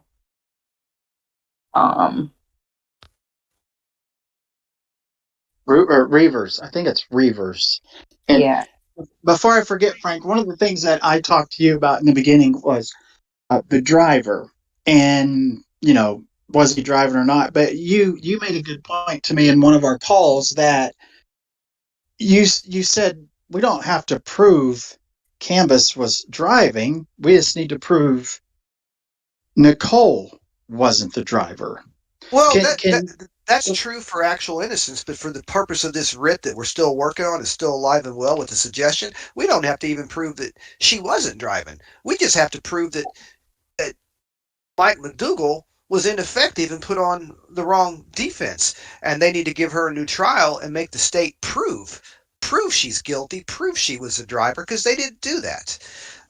But if we file an actual innocence claim, we have to show that she's innocent. I think we have a lot of evidence that she was. We don't need to come up with a driver to prove that she wasn't. Right. Yeah, and ineffective counsel for I'll be really shocked if that does not work out in her favor. I'm not holding my breath, because this all went up to the Court of Criminal Appeals before, and they didn't even write an opinion. They gave us a white postcard denial. At least give us an opinion so we can then attack the opinion or something. And now they're taking 7 months, so who knows? Maybe someone's really looking at it closely and saying, "Oh man, so we denied it last time. Now we got information that the prosecutors didn't play fair, and this was an involuntary plea because the defense counsel didn't put on the correct defense." In fact, I have an affidavit that I'll get you guys and we'll talk about next time. I got McDougal's original affidavit. Some of you've seen it, where he basically says he didn't look at stuff. The investigator that he used, her name is Pamela Sanders. She did an affidavit, and basically she was told that you can't investigate the defense of her not driving because the DNA's on the airbag, and don't do it. We're going to talk about involuntary intoxication. So she spent all the time and effort trying to talk to people at the bar that might have drugged Nicole, never once interviewed people at the crash scene because she was told not to go after that. We're trying to prove she was drugged. So she never even investigated the actual crash and what happened, who was driving, who saw what, and those witnesses were never talked to. So her affidavit's pretty amazing. So she was told specifically, do not investigate that subject matter. That's exactly what she was told, because when Mike McDougal, the defense attorney, found out that she was her DNA was on the airbag and her shoe was under the pedals, that he made the conclusion that she was driving. Therefore, we're not going to talk about that. Wow. Wow. Telling you what, man. And they've also both admitted they never looked at any of the videos, the police officer videos. So if you don't look at it, the minutes the minutes that get lost, the time to investigate something, sometimes that window slams shut so damn quick and it's gone. Yeah. Yeah. So I'm curious about something. So in the Texas Court of Appeals, you have your branches, you have your districts. Do you know the judges that are reviewing the motion? Well, there's 9 of them, and we know who they are. We don't know exactly who might be looking at it. Usually, it's picked up by maybe one person, and it could be looked at by everybody. I mean, I don't really know the ins and outs. Randy might know how it really works, but I don't really know exactly how they go about doing what they do. I do know one thing. Though, that's not very encouraging. They issue their opinions. There always seem to be pro-prosecution opinions, and I say that because it's true. For example, whenever every Wednesday they release opinions, okay, and when they have motions for discretionary review, that's where the appellate court made a ruling, and somebody asked the Court of Criminal Appeals to look at it, and the state can ask for it to say there's error, or the defendant can say there's error. Well, when you look at these things, every time the petition for discretionary review is reversed, like I'm pulling up today's things right now. So there's 1, 2, 3, 4, 5 reversals. Let me just pull them up. I guarantee you they're almost all going to be on the state's petition. The first one says on state's petition, so they reverse. So somebody got their conviction vacated, and the Court of Criminal Appeals is going to reinstate it. That's typical. The next one, let me click on state's petition, so that another person got it reversed at the appellate court, thought they're going to get out of jail. The state appeals it, and the Court of Criminal Appeals reinstates the conviction. Here's the third one. Let's look at it. The third one's on appellate. So here's somebody that the appellate court said no, the Court of Criminal Appeals reversed, which is good for that person. Here's the next one. Yeah. Okay, it's on the appellate too, so they're 2 for 2 today. And here's a tiebreaker here. That's not a PDR, but usually it's always the reversing the overturn the conviction. Usually that's it. But there's some that the appellate gets the break. But usually it's they're upholding the prosecution's PDR. But and that may be because the state's more selective in their PDRs, and every appellate gets an appeal, and maybe it might just be because the numbers, they're more selective in it. I don't know. I mean, I'm not saying that the Court of Criminal Appeals is not doing their right job. I'm just saying it's every time you see one that gets reversed, it always winds up being the state winning, it seems. Yeah.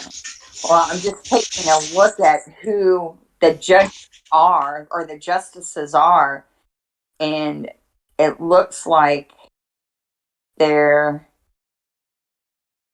mostly male. I think it's 5 men, 4 women on the court right now. Okay, 5 and 4. Mm-hmm. And I was trying to see if it looked like most of them were prosecutors prior to becoming justices. Probably. Yeah. Because I did a little bit of looking. Jinx had brought up some interesting stuff about the appellate court, the Court of Appeals that was looking at Stevens' motion. And almost all of them were from Wisconsin and had worked as prosecutors prior to becoming justices. And it's hard to get a judge. I mean, I know they're supposed to be fair. I know they're supposed to look at both sides equally, but let's be realistic here. They're pro-prosecution if they've been prosecutors their entire life, right? And they don't look at the what is. And most of them don't believe that either they don't believe officers and DAs can be corrupt, or they don't care. And it's just frustrating. It really is. Very. Yeah. Man, this has been a great conversation. I got to tell you, I really appreciate you coming off, Frank, and spending time with us and helping us understand a lot more. Here's the thing, and we get that you're biased, but you know the nuances of the case by heart, probably a lot of them. And I'm sure you do take, you read something, you haven't read it in a year and you read it tomorrow and you're like, okay, now I got a question about that because you've learned something else in the meantime. But these nuances are important and it will help us along the way. I'm anxious to get cracking on this. Yeah, well, we'll start getting some documents for you guys to look at and Awesome. Go from there. I got to run. I got to prepare for something tonight at 7:00, and I got some people coming by to help prepare. I've enjoyed it. I'm glad everybody attended, and hopefully I was able to straighten out some questions in your minds on issues that you had questions on. We'll definitely give you try to give you a few days, as much time as we can, heads up before the next time. So that way you whatever preparation that we can do, or, if you can attend, that would be fantastic. Yeah, I won't need much preparation to know the material. You can tell that already. No. But you might have something else going on. Yeah, but what I will need time to do is, if we know what we're going to talk about and you want some documents or videos or something, I'll need a little time to get that stuff to you so you can display it to talk about. Awesome. Absolutely. Yeah, that sounds great. Right. Thank you so much for coming on. Take care. Yeah. Yep, thanks everybody. I appreciate it. I'm going to sign off because I got to get going. I got somebody that just got here in my waiting room. I got to get to him. Okay. Sounds good. Thank Bye, you. everybody. Bye. Yeah. And that was fantastic. Yes, it was. A wealth of information from that guy there. Oh, no doubt. I think he's been on 9 years. 8 years. 8 years he's been. Yes. Wow. Yeah. And when you know your client is innocent like that, it's hard not to become personal, right? He's obsessed. He's obsessed with the case. So, Ripper, he took the case after she was convicted. Is that right? Is that what I'm getting? Yes. Okay. Yes. Yeah, he didn't really know. He didn't really know about it. He had heard about it from, I think it was his hairdresser, that there was a wreck and fatalities were involved or whatever, and he knew that she had an attorney, and in the beginning her dad got her an attorney and they paid this attorney like $30,000, and then that guy dropped off the case or something happened with that attorney, but he kept the money and they were out. Her dad was out the $30,000. Wow. And then she ended up having to get a public defender. But he had heard about the accident. He actually checked with a friend of his to see, does this person have an attorney, but he didn't really know much about it. And someone got back to him and said, yeah, she's got a pretty good attorney. And he's like, okay, great, And he never thought about it. And then just many years later, after everything had happened, he saw that she was convicted or had pled or whatever. And that's when he started to kind of look into it. But it wasn't like he knew who this person was. It was just actually learned about from his hairdresser, which was, and then he told me, he said, years later, I was like, oh, I wonder whatever happened, with that case or whatever, the wreck or whatever. And then he saw that she had pled guilty, and then he was like, that's weird. Or, there's something. He had some kind of intuition that made him look into it. And then once he started uncovering things, he went both feet in and just, he has so much information that when I talk to him and he's telling me this stuff, it's one of those things where he'll say, and this happened, and this happened, and this happened. And you think, sure it did. But, it's one thing to say it, but if you could prove it, then that'd be great. And then he'll have documents or videos and he'll say, here, let me send this to you. Look at this while we're talking. And he'll send me, like her injuries that she had. When I talked to him, he called me Christmas Eve in the evening, I think around 6 or 7 in the evening, and we talked for a couple of hours. And, instead of him spending time with family or whatever on Christmas Eve, he's talking about this case and sending me information. It's like, see, these are the documents. And he's got a medical background too, so he can read, He can read those injuries. Oh, that's He- even better. He's the one that discovered those injuries because of his medical background. So he's doing this pro bono. He's doing all this pro bono. I've never asked him what. I don't know. I never asked him. But that's something that I don't know. I mean, I know, but I haven't. I know, but I don't know. I don't know if it's really pro bono or not. I understand. Well, I mean, just given the fact that her clearly, I mean, it's sounding to me like Nicole's dad got ripped the hell off. God, you'd think there'd be some kind of recourse for that.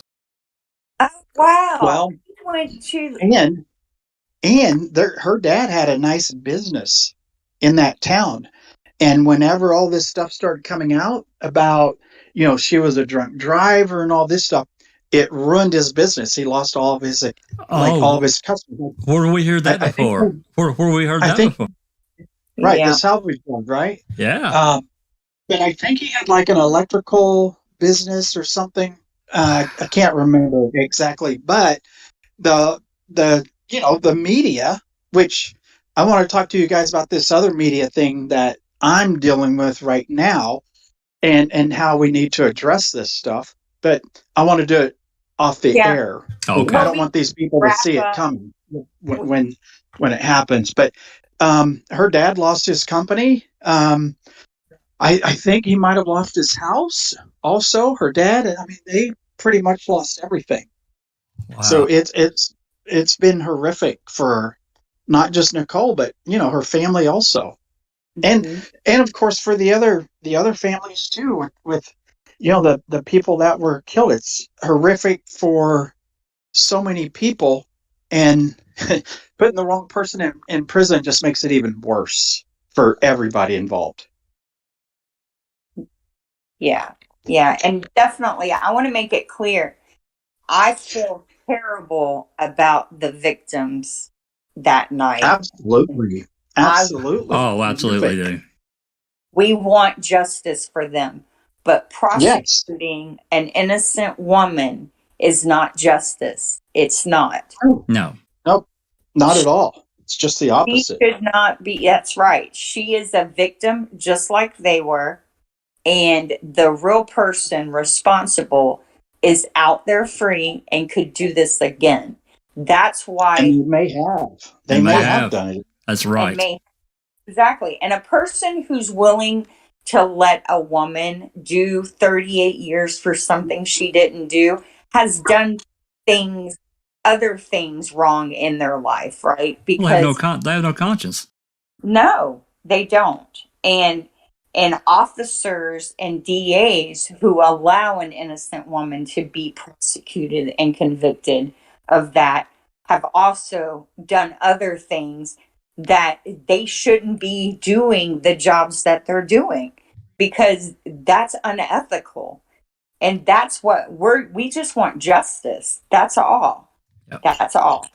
And the truth. And these people that are doing these things need to be exposed in the public. Absolutely. Yes. And when we shut down off here, that's what I want to talk to you guys about, is how to expose these people. And I'll leave it at that. But they need to be exposed. Okay. Well, we're 3.5 hours, so you want to wrap up. Yeah, that's what I was going to say. I think this has been a great episode, and it literally came together at the last minute. I was talking to Frank about coming on next week, and he was like, well, I could come on today. And that was like at 11:40, my Central Time. So I was like, okay. So thank you everyone for coming, and thank you, Ripper. Thanks everyone in the chat. And we will continue this conversation at a later date. And thanks, Jax, as always, for helping me pull this off, because without you, I don't know what I would do.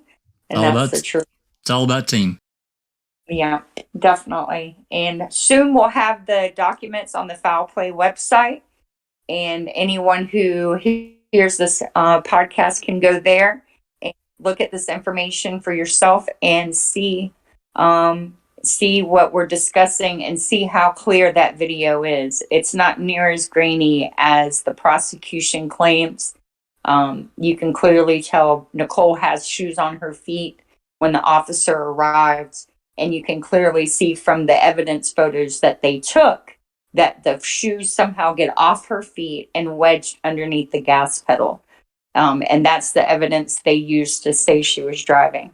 So thanks to everyone, and we will see you next week for episode 10. Stay safe, everyone. This has been a Foul Play production.